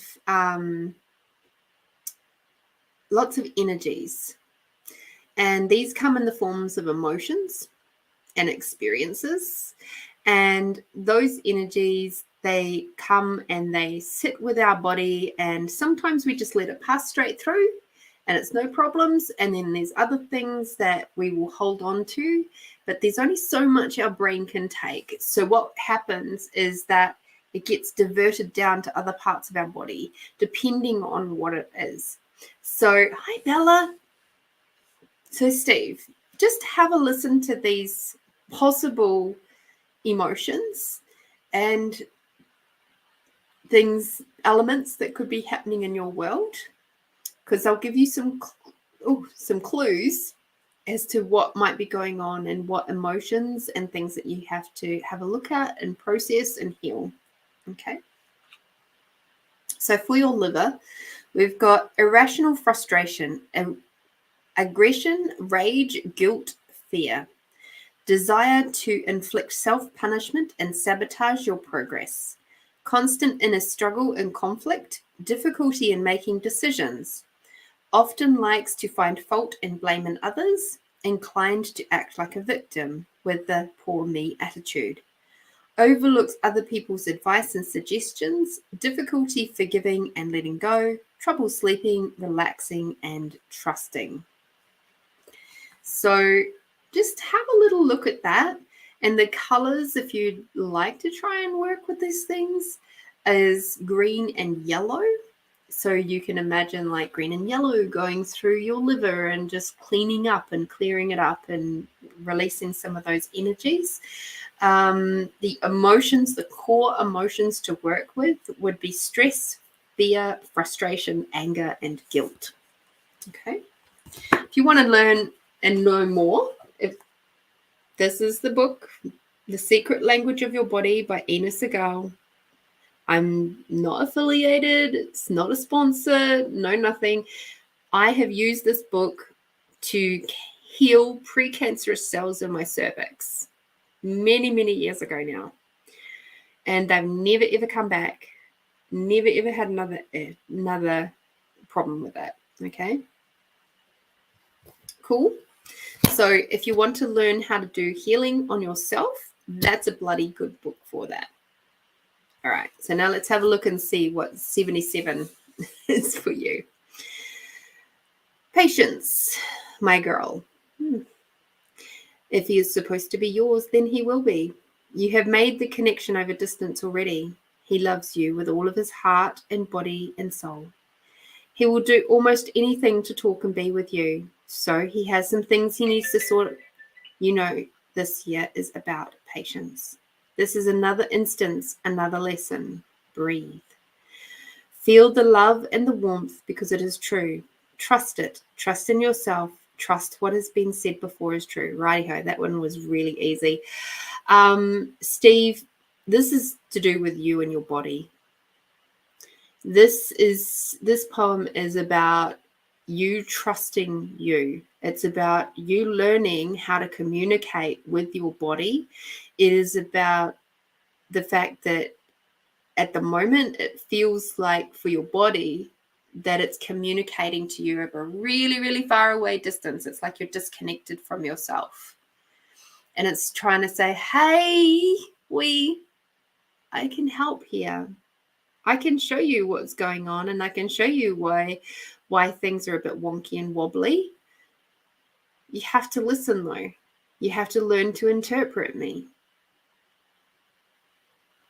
And like your body does love you with everything that it is. It's there for you every day. Whether you listen to it or not, it's still there. It's supporting you. It's helping you. It's getting you out of bed in the morning. Or drinking your cup of coffee or tea or water or whatever it is that you do for you in the morning to help you get up and going. So the body is asking for a lot more gratitude from you. And it's saying, hey, I've had a lot of patience, and now I'm asking for you to step up. Just curious what sinuses are about. 100.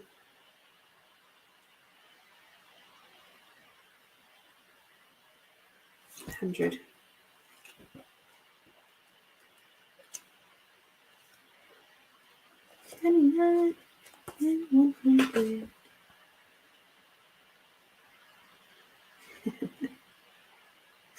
All right, so the sinuses, feeling irritated, frustrated with other people, in need of your space, your own space. Difficulty in standing up for yourself and saying what you believe, too much going on, feeling as if you're being pulled in different directions, which is causing you to feel torn, exhausted, and worn out, thinking too much rather than feeling or tuning into your divine wisdom. Sounds about right.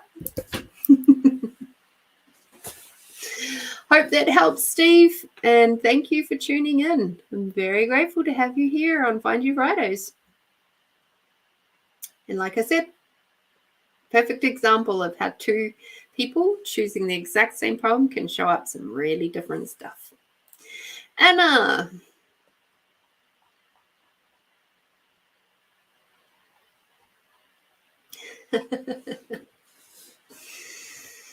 Oh dear, 56. I'll be back here next week.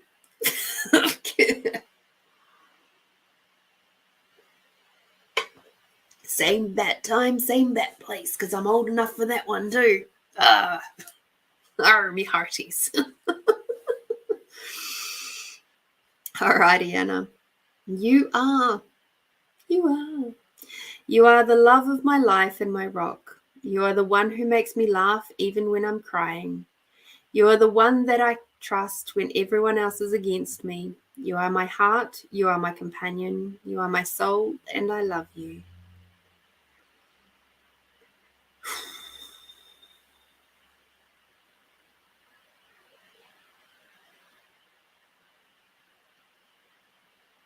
Okay. Anna,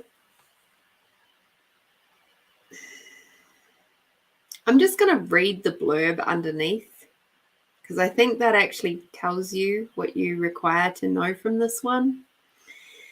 The neediness of that time is so obvious to me now. The ache to be loved and cared for, even at the total exclusion of my own awareness of what would create so much more in my world. The thought that I would be able to tough it out and not make the same mistakes my mum or parents did. In doing so, I ended up picking the same type of man as my dad in many ways and chose to create so much space of hurt for myself, as well as those who really were, in their own way, trying to tell me not to do it. Unfortunately, they also passed on the stubbornness and tenacity. So, where in your life are you choosing to be at the exclusion of what you truly desire? Where in your life are you choosing to just tough it on out so that you won't be the statistic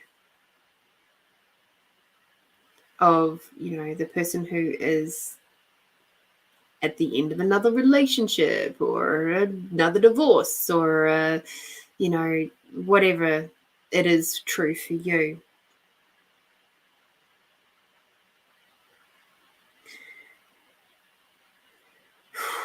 What do you truly desire to have in your life?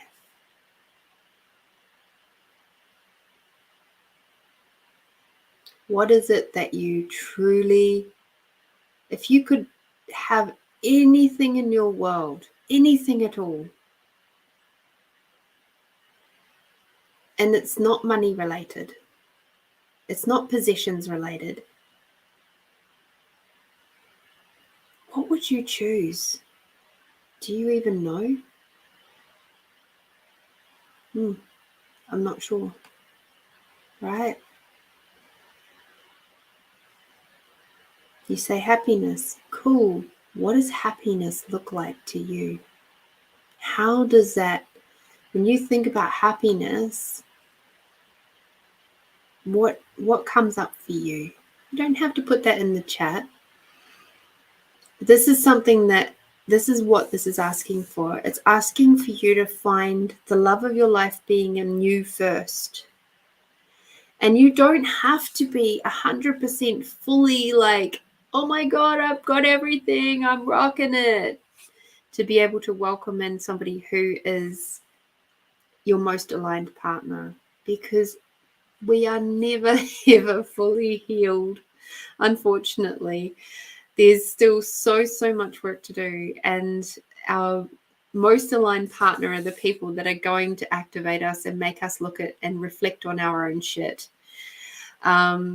It's how we handle those conversations that is whether it's going to be an honoring conversation or it's going to be one of blame and shame, which then creates judgment, which then creates toxicity. But it's about looking at what do you truly, truly desire, because that is the key here. That is the key. What is it that makes you laugh? What is it that will consistently help you to bring in the more trust in yourself?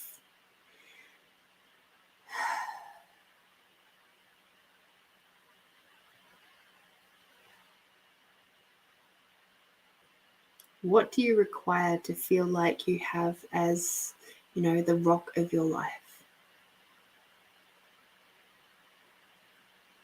And you know what?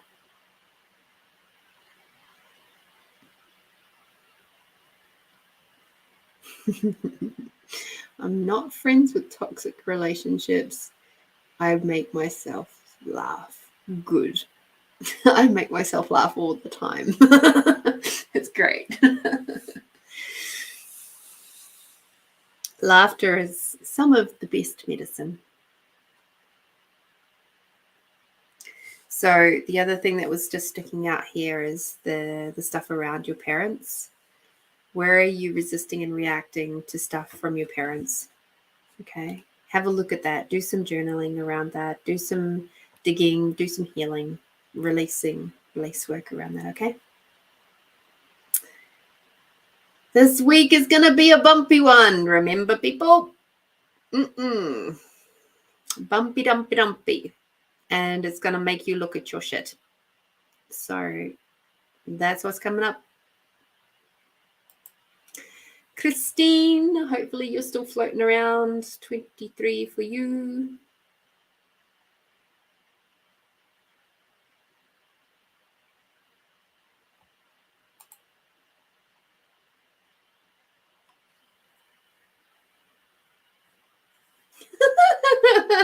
Oh, Juanita. I want a smooth week. You good luck with that one. Oh, dear. Yes, we're going to have a little bit of a lumpy, bumpy week. You're going to be challenged a lot in relationships with people around you, and you're going to be challenged to be the leader of your world. You're going to have to come back to compassion. I think that was about it. All right. 23. 1, 2, 23.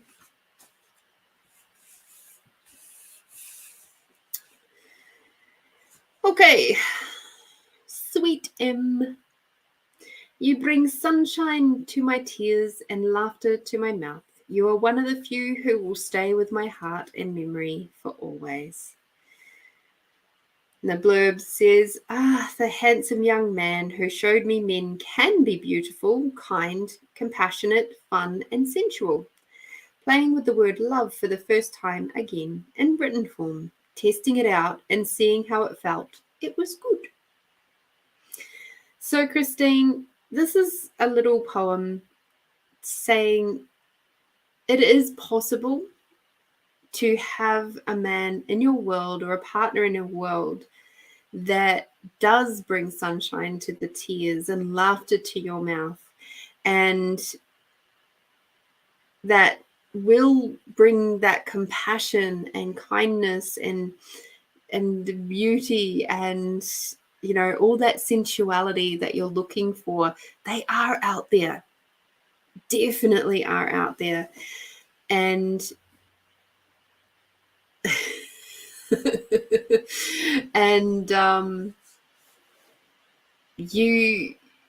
it's okay to look for that too.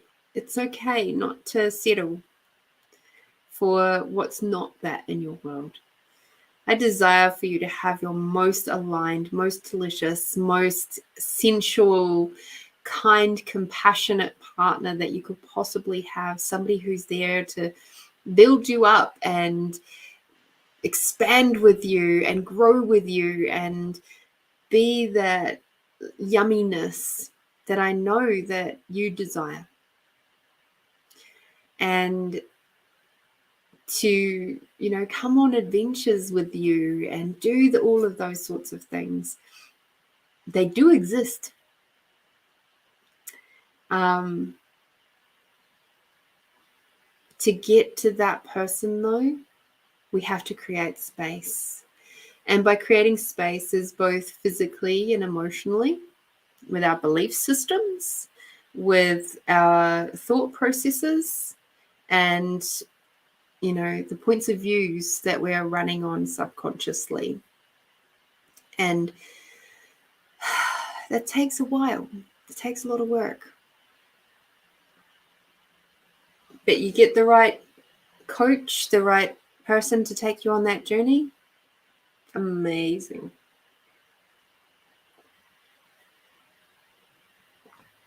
To give you an idea, bearing in mind that everything is being actualized much, much faster these days, from the point when I was talking about earlier with the narcissistic things happening in my world and me making that demand in my world to go, I've had enough of this narcissism in my world. I demand to get rid of it, whatever that takes. From that point to now, 1, 2, 3, took 4 years to bring in my most aligned partner. That's not including all the other stuff I'd done before that, to make me get to a point where I was realizing the finer aspects of narcissism that was running through my life.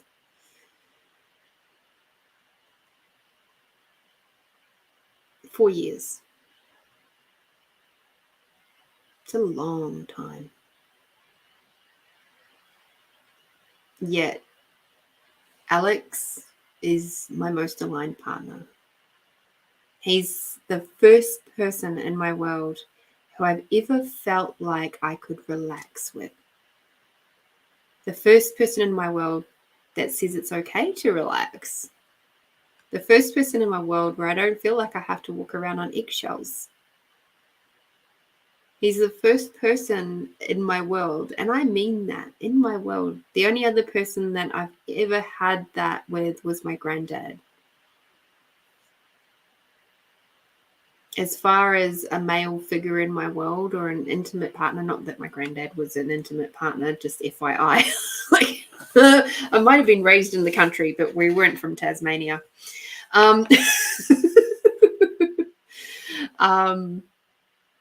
But Alex is the first partner in my world where I can breathe, fully, totally, and utterly breathe.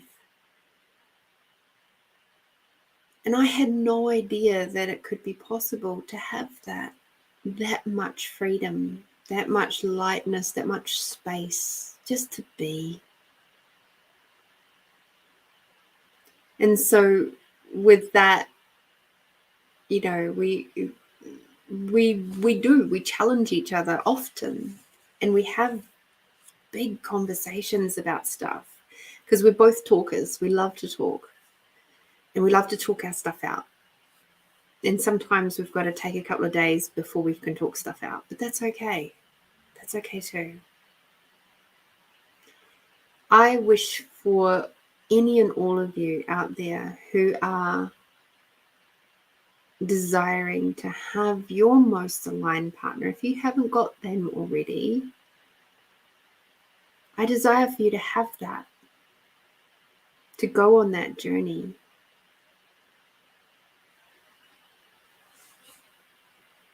Because we all deserve to be loved to that depth.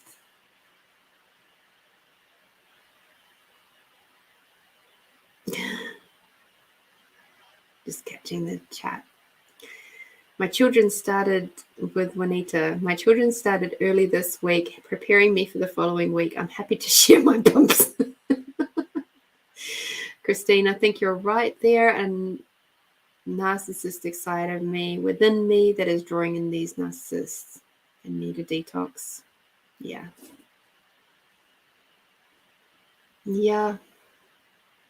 And the first thing that we have to do when we detox is to let it go, and then realize and comprehend where it is in yourself that is creating the space for them to be there in the first place. Alrighty. So, Christine, I hope that helps. A little bit of a kind of like a pep talk on that one.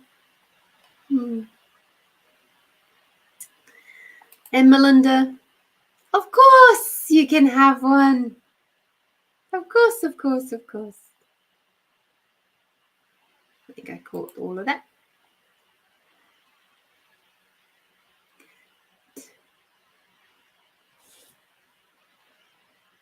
I haven't watched As Good As It Gets for a long time. I don't like that phrase though. Just saying. Through my time with Access, there's a couple of sayings that they use a lot, which are just actually really awesome. There's one of them that is, what else is possible? So you can use that in all sorts of situations. You can use it when things are going really bad or shitty, and you can go, oh, what else is possible now? You know, and it's like basically saying to the universe, hey, can we make this into a different possibility? What other possibilities can we actually gain from this? What knowledge, what awarenesses, what awesomeness can we gain from this?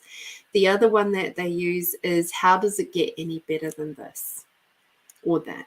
How does it get any better than that? Depending on which way it is that you wish to say it.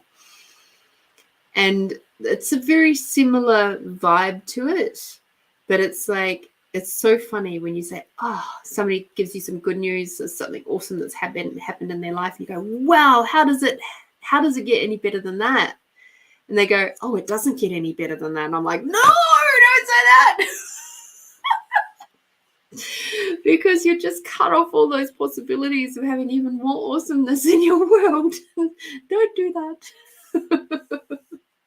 So if somebody ever says to you, how does it get any better than that? Just say, I don't know, but I'm waiting to find out.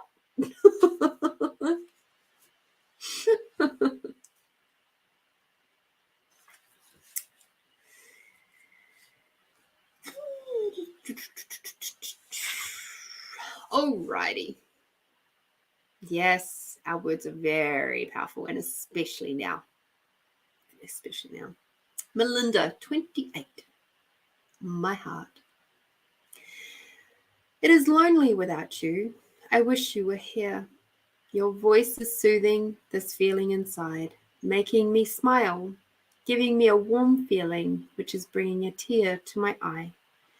You're so far away, but soon you'll be near to my touch.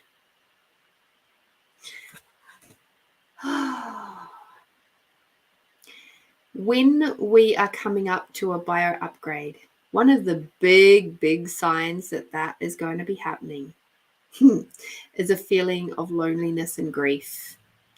It's almost like, you know, when you're standing at the ocean and you get that pullback of the waves. You're in that pullback stage at the moment where it's like you're just feeling alone and like looking for the love to surround you. And that wave is being created, that pullback is being created at the moment so that it can come and hit you this week. So you're welcome.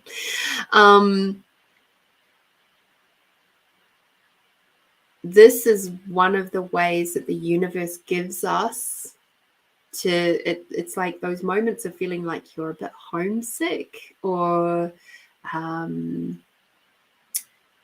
like it is those moments of feeling like you're just craving love and loving energies around you, like you just sort of want to curl up and cuddle and just be snuggly and under the blankets and hiding from the world a little bit.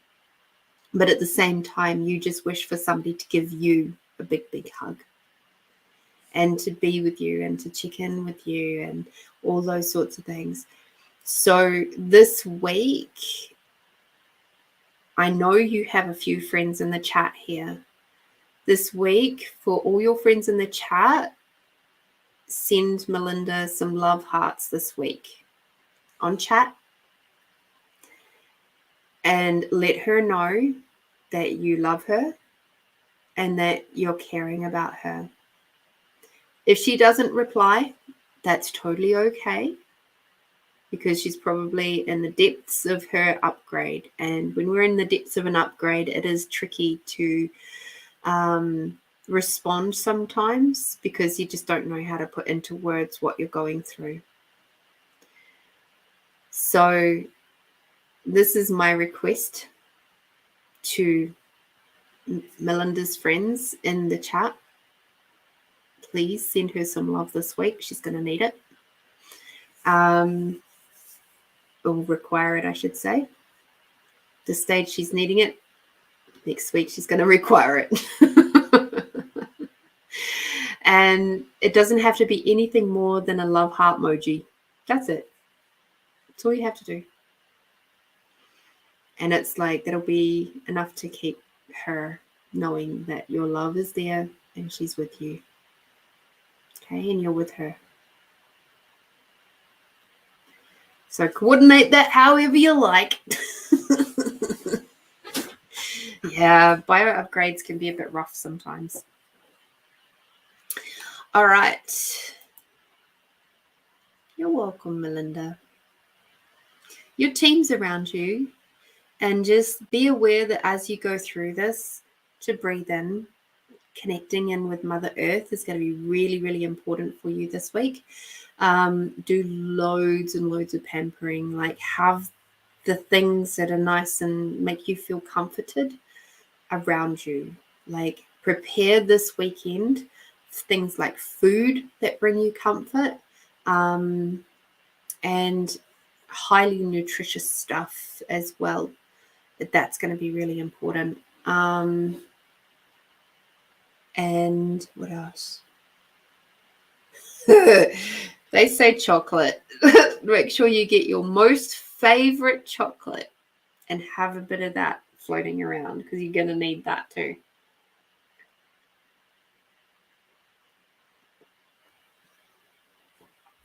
All right. All righty, my sweets. Let us do our meditation. So I'm just tuning in to see where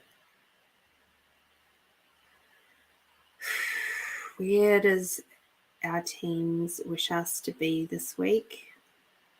We're working with full moon energy. We're working with a lunar eclipse energy. We've got fire energy coming through now that we've moved into the Aries season.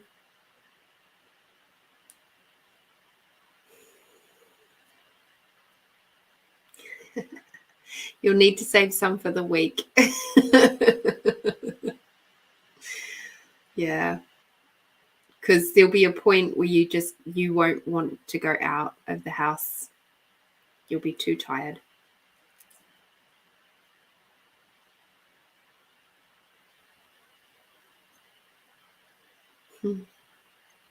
You're welcome, Christine. Right. Let's just breathe into it.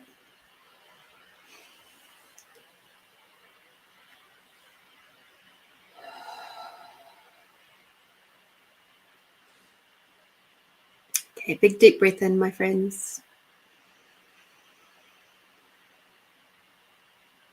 All the way down to the bottom of your belly. Big breath out.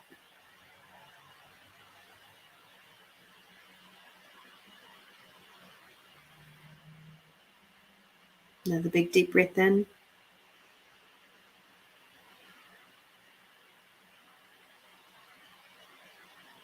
Hold it at the top.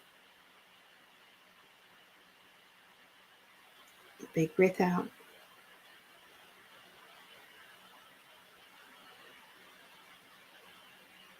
Hold it at the bottom.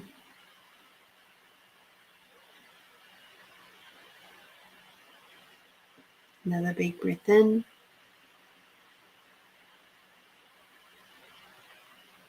hold.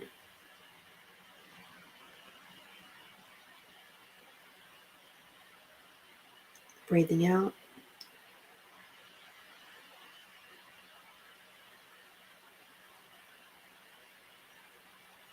And hold.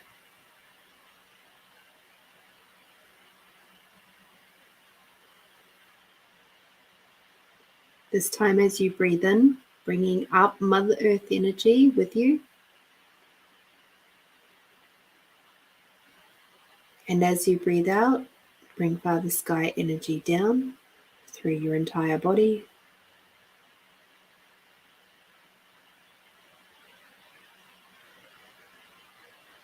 Breathing in, bringing Mother Earth energy all the way up.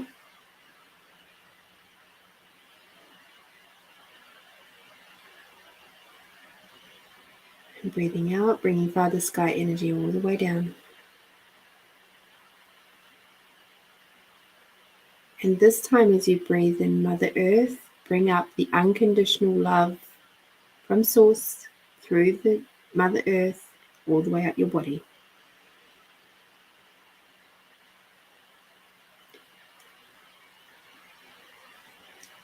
And as you breathe out, bring Father Sky and the gratitude for everything and everyone all the way down, all the way down, all the way down through your body, through to your fingertips and your toes. Beautiful. And from here on in, bringing Mother Earth energy up as you breathe in. And breathing out and bringing Father Sky and the gratitude for everything and everyone all the way down. That's some simple breathing exercises. You can just do that one little bit.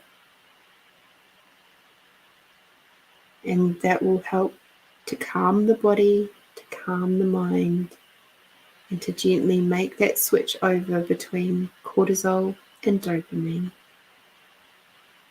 To go from your stress hormones to your happy hormones. Allowing the body to relax and calm and rest.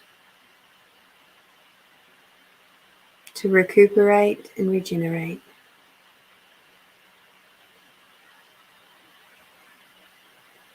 Now as you tune in on your body, become aware of your cells and molecules all the way down to the atomic level, where you can see the nuclei and the protons and the neutrons swirling around, spinning around your nuclei. Go down even further so that you can see the spaces in between the cells of the nuclei.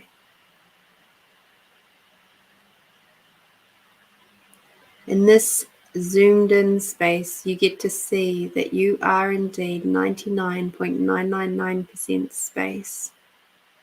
That there is not a single element in your body that is stuck or stagnant. It is constantly shifting and changing and moving. Even when a cell dies, it is shifting and changing and moving and being absorbed and being reused. That energy is being reused elsewhere. Take this moment to acknowledge the fact that you can indeed change anything in your body. Any cell in your body, you can change that through a thought or an action.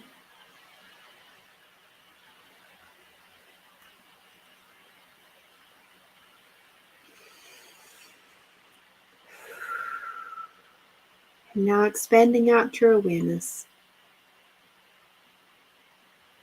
Out beyond your body, out beyond the size of the room that you're in a beautiful big bubble going up into the sky and down into the earth, expanding out your awareness beyond the size of the building that you're in.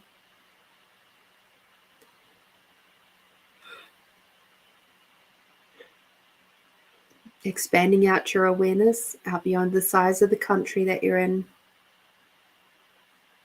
a big, big bubble. Out beyond the size of the planet, And now beyond the size of the solar system, expanding out your awareness out beyond the size of the galaxies. Take a big breath in and out.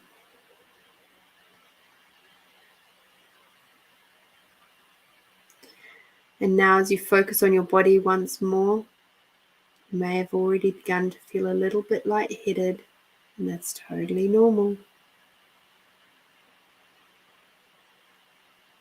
Focusing on the body and grabbing your sense of allowance. The sense of allowance is being able to perceive, know, be, and receive everything from no point of view. There's no resistance or reaction. There's no judgment, just the ability to see everything as it is, with no point of views. It takes you from being a tight, contracted little white light ball sitting at the end or the bottom of a raging river of everybody else's thoughts, feelings, and emotions, where you're thinking that you're getting bashed and trashed about by all these thoughts, feelings, and emotions of other people. And you expand out, so you're no longer that tight, contracted little pebble or ball at the bottom of a river. You become like a big, fluffy cloud overlooking that river, seeing it for exactly what it is. It's just energy. That's it. No trauma and drama. It's just energy. And it's okay to be aware of energies. It's okay to see the truth underneath those energies, those resistances and reactions to you.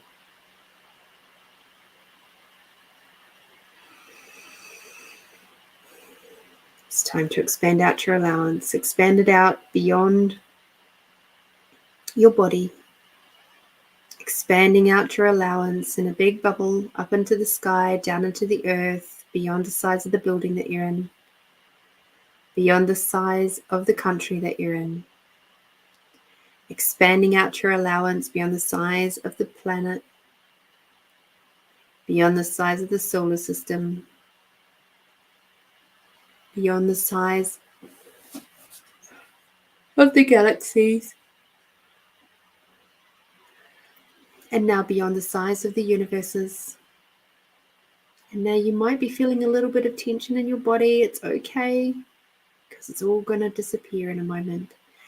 Expanding out your allowance greater than your awareness. Allow your body to relax into this space of being super expanded out. This space is very valuable for those moments where you feel tight and tense. Before you make phone calls or have to have a discussion with someone, before you choose to expand on your leadership skills, do this exercise first.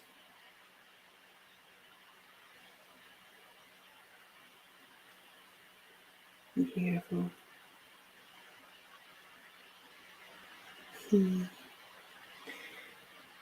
Now I'd like you to look at your body. Become aware of your body. And we're going to have a look at all the little spots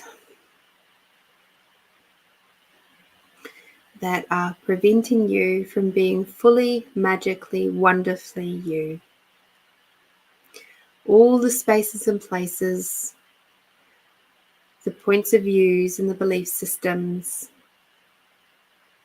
which are keeping you in the cookie cutter world. The spaces where a certain belief system or a point of view is keeping you captive.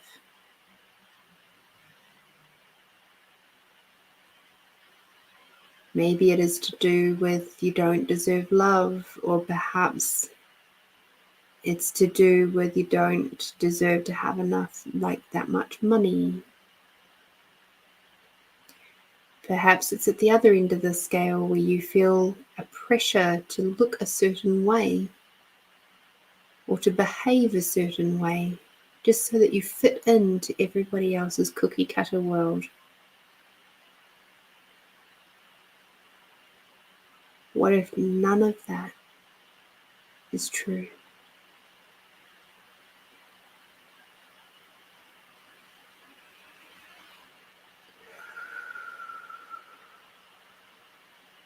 So with all of that, what we're going to do is bring the unconditional love of Mother Earth. We're going to use the bright white opalescent light. We're going to swirl it around your feet. And as that swirls around your feet, every single part that comes in contact with the cookie cutter belief system or a cookie cutter point of view, any of the aspects that are keeping you in that cookie cutter world that you're ready to let go of now, the beautiful bright white opalescent light of unconditional love will melt it away, eliminate it and eradicate it from your cells, moving it up through your legs, through your pelvis, through your reproductive systems and your organs, moving it up through your belly and your back, through your internal organs such as the liver,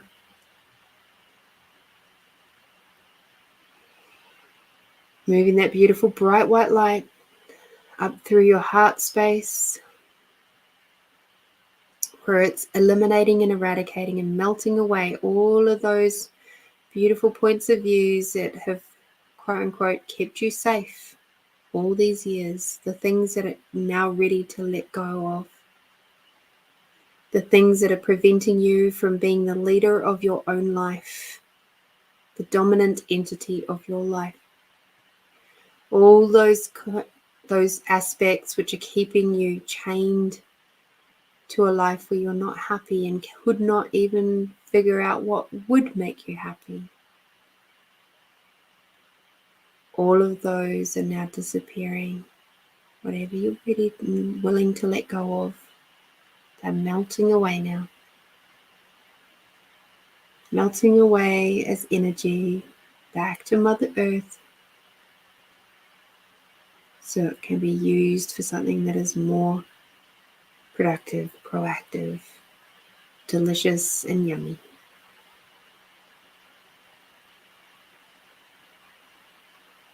Moving that beautiful bright white opalescent light up through your chests, through your shoulders, down your arms, through to your fingertips,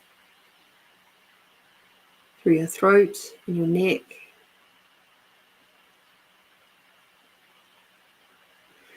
through your jaw, your gums, your teeth, your lips, your tongue, your nose, your eyes, your ears, your brain, your forehead, your scalp, and all the way through to the top of your head.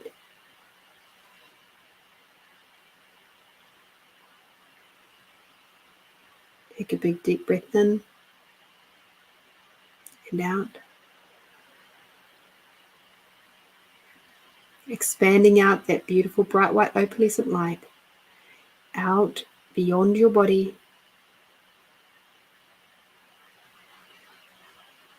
through your auric fields,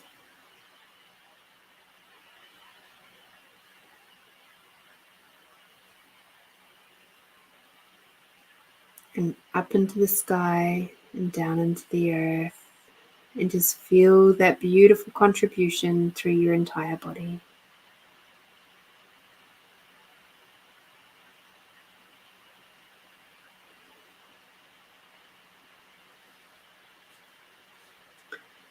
And now as you're nice and opened out And all those cookie cutter belief systems that you'd had held and points of views that you've held within your body all this time.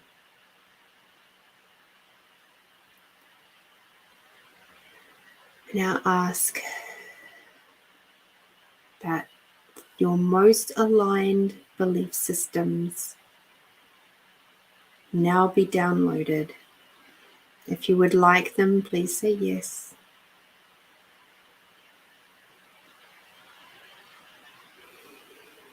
Working with Creator, working with Source in the universe.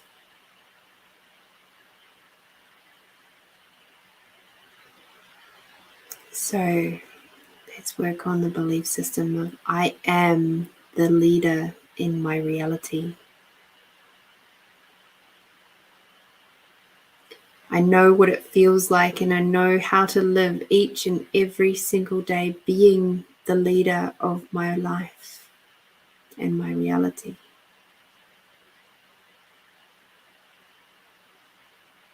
I know what it feels like, and I know that I live each and every single day being aware of my true desires and my true wishes for my most delicious life, my most delicious partner, my most aligned partner in my life. I know what it feels like, and I know that I live each and every single day believing in myself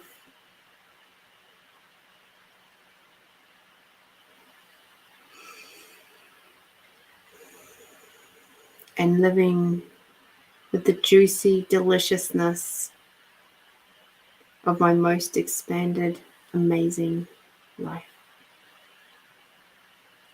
And knowing how to achieve that and what that might look like.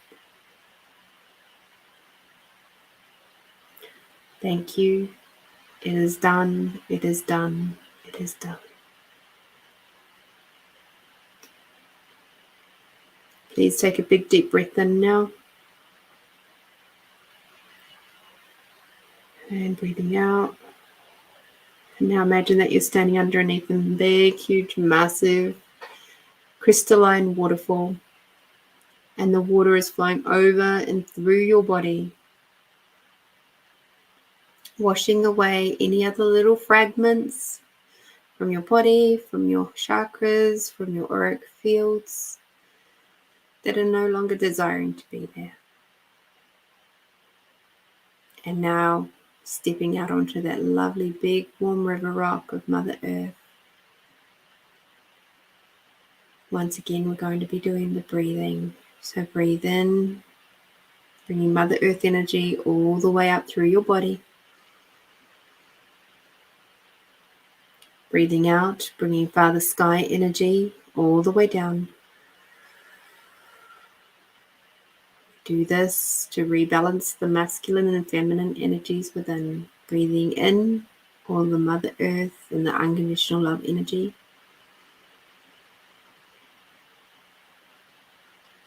Breathing out, bringing unconditional love, gratitude for everything and everyone all the way down. One more time, Mother Earth energy all the way up. And Father Sky and the gratitude for everything and everyone all the way down. Beautiful, beautiful, beautiful. One last breath. And as you breathe out, you may open your eyes.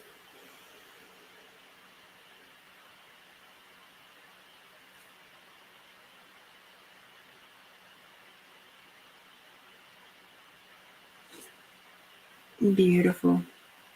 How did you find that, my friends?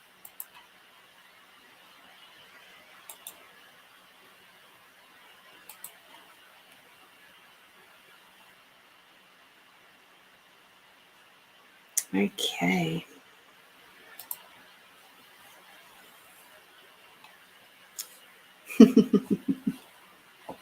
Oh, seeing all the lovies. You're so welcome, Bella. All right.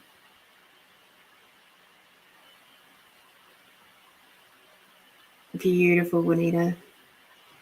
So just while we're in this nice, beautiful, expanded out space,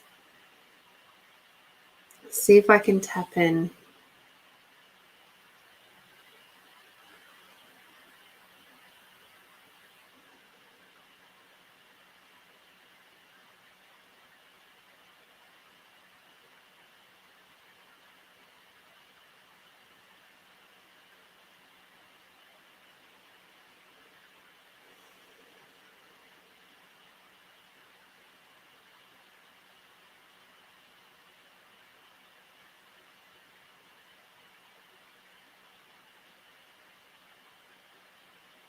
Okay.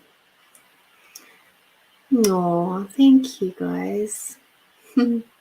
Juanita, I got a sense that the spirit is an Aboriginal person, an Aboriginal man. I'd need to spend a little bit more time seeing what his deal is. Quite often what happens is that, because I get a sense he's quite an old one, like he's been gone for a many, like, long time. I'm not talking like just 10 or 20 years. He's been gone a long time. Cool. I'm good. I'm glad that we're sensing the same sort of masculine energies. I would have to spend a little bit more time to have a conversation with him and see what his deal is. Quite often it's a case of it's a protection thing. Maybe this is what I've found with some others, is that they feel quite attached to that particular part of the land. And so when they've died, and these ones tend to be quite a sudden death. Yeah, he is. I got that sense too. And so it can be a case of, and if he's already showed himself to you, that's wonderful. It's a case of being just very respectful of him, but at the same time allowing him to know that there are some boundaries for you. So, like, don't come into my bedroom, and, like, it's okay if you stay outside the door. I'm okay with that, and please keep protecting the home and the land if that's what you feel is required for you. And it's okay if you feel like that particular job is done. I can do a little bit more work with him after we finish this. But yeah, he doesn't feel like a nasty or a troublesome one. He just seems to be maybe a little lost, but it's like he's lost in his job. He's lost in his job. So, yeah.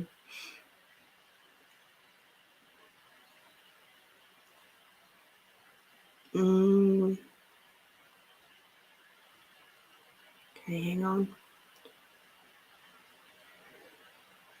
I don't get the father. Do you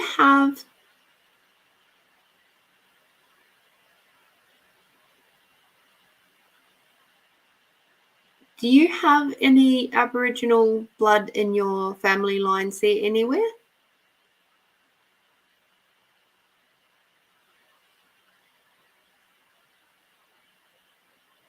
Okay.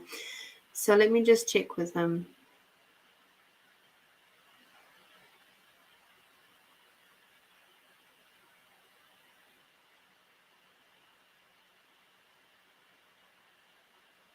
I have to use the right words because he doesn't understand what I'm saying otherwise, because he's gone back that far.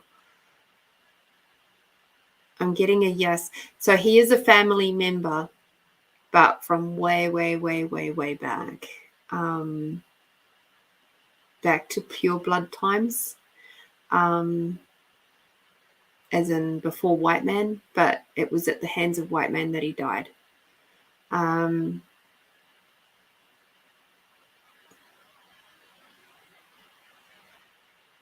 Yeah, he's a part of your ancestry. And that's why he feels very protective of you.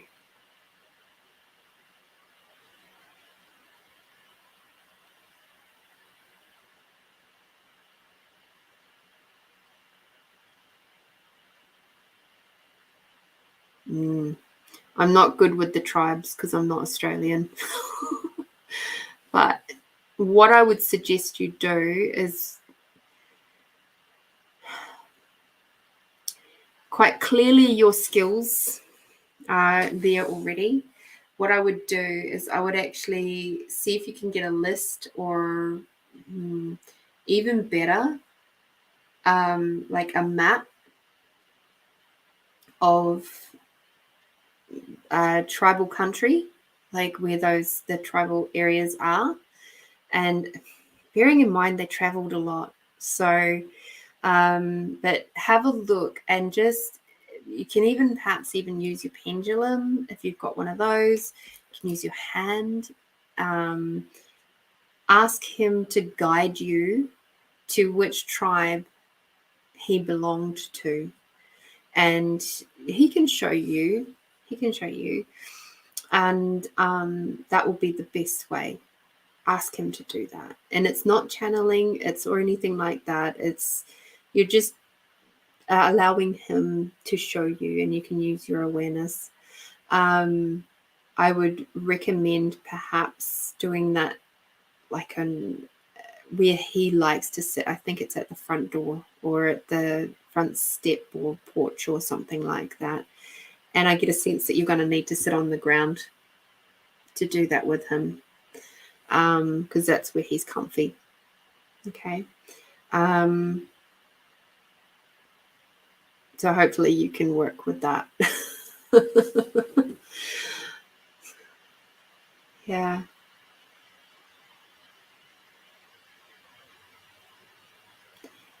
I just asked him if he was more on your mum's side or your dad's side, and he said dad's. So he's from that line.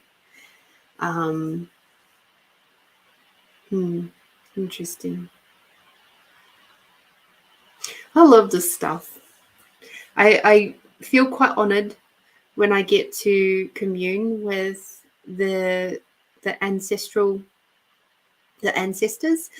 They can be really helpful. So, little story time before I run away. I used to live in a house that had a lot of gardens, and every time I would do the gardens, I'd end up just sitting on the ground and scooching along on my butt to do all the weeding, because it was intense. It was very massive gardens. And every time I would stand up, and after I'd finished my gardening and the weeding, I would be really full of like entities in my hip area, and they would throw my hips out all the time and make me walk wonky, and they would throw my lower back out because the weight was just so heavy with them. And it was like I was absorbing all of these entities from the ground through my body, because I have the capacities and the tools to let them go. So one day I was talking to a friend of mine about this, and I'd been to a massage with somebody who is aware of this sort of stuff too, and we had a bit of a discussion about it. And another friend of mine said, well, have you ever spoken with the Aboriginal elders about doing the gardening? And I was like, no. Never even considered that to be a thing. And they said, well, perhaps they can actually encourage the beings that are asking to go, and the ones that you're sort of stirring up when you're doing the gardening, to go of their own accord, not having to go through your body to get out. And because it is coming from them and their tongue, it it's almost like, oh, okay, we can do that. All right, away we go. And so the next time I did the gardening and stuff, I was sitting there at the start of the garden, and I just all of a sudden remembered this conversation. And so I asked for the Aboriginal elder who is responsible for this part of land to, with respect, to come forward so that we can have a conversation. And so they did. And I saw them, you know. And they were kind of like, yeah, what am I here for?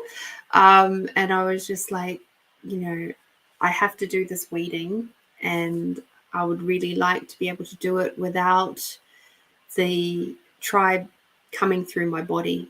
Can you please instruct them that that's okay for them to leave? If they need to leave, then they can go without going through my body. And he's like, yeah. So then he turns around to the rest of the garden, and he said in their native tongue, basically my request. And I could hear the words. I couldn't tell you what they are because I don't know Aboriginal language. And then all of a sudden I saw a whole big, huge bunch of the entities just streaming off of my garden. And I never, ever again had the same issues with my lower back, my hips, or my walking going out of, like my legs going out of whack. When I lived in that house and did the gardening. From that point onwards, everything was sweet. And of course I said thank you to the elder, and, you know, with respect and love, and thank you so much. And he was fine. He was just like, yeah, that's no problems. You know, you've got a job to do, and it's not like it's harming the land. And that's the biggest aspect for them, is that they just wish the land to be respected, and they don't wish to see it come into any harm. So be aware of your home and the property, the land around your home. Make sure that you're not doing things to it that are what they would consider harmful. And as long as you're keeping things up and green as such, you should be happy with that. But yeah, you can ask him to let go. You can ask him why he's there. I get a sense that he's looking out for you guys. So yeah. He's also connecting with your daughter.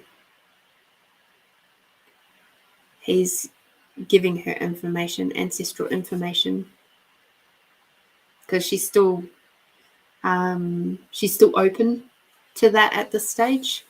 So feel free to play with her outside and to allow him that time. It's like she's getting beautiful, I would say, mob time, you know, around the campfire as such, learning from her elders.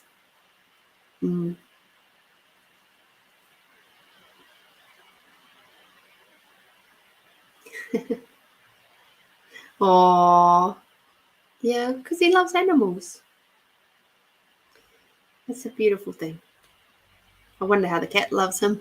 Because, of course, cats and dogs are very open as well. Our dog here, he's aware of my cat, who has been dead since I was 19. But she apparently still follows me around, because she was my first cat. And there's every now and then he goes off his nut, and it's like, it's sort of at me, but it's not at me. It's like he's not looking up at me, he's looking almost through me. And it took a while to realize that the dog is actually aware of my dead cat, my spirit cat. And that's why he goes off sometimes, because he has a bit of a problem with cats. Oh dear. So absolutely, you can work with me and connect and all that sort of jazz. The craftingpossibilities.com, that's where you'll find how to get in touch with me. I'm up in Mount Barker, so that is where I base, but I do online sessions and stuff like that, so it's heaps easy way for us to connect, and it works really well because then you don't have to drive anywhere afterwards and you can be all nice and spacey. Oh, yay! That's awesome. If it's a little drive, it's not so bad. Alrighty, my beautiful ones. Thank you so much for joining us today. I'm incredibly grateful for you. I am hoping that you all manage to have a not bumpy week, but if you do, you've had a heads up.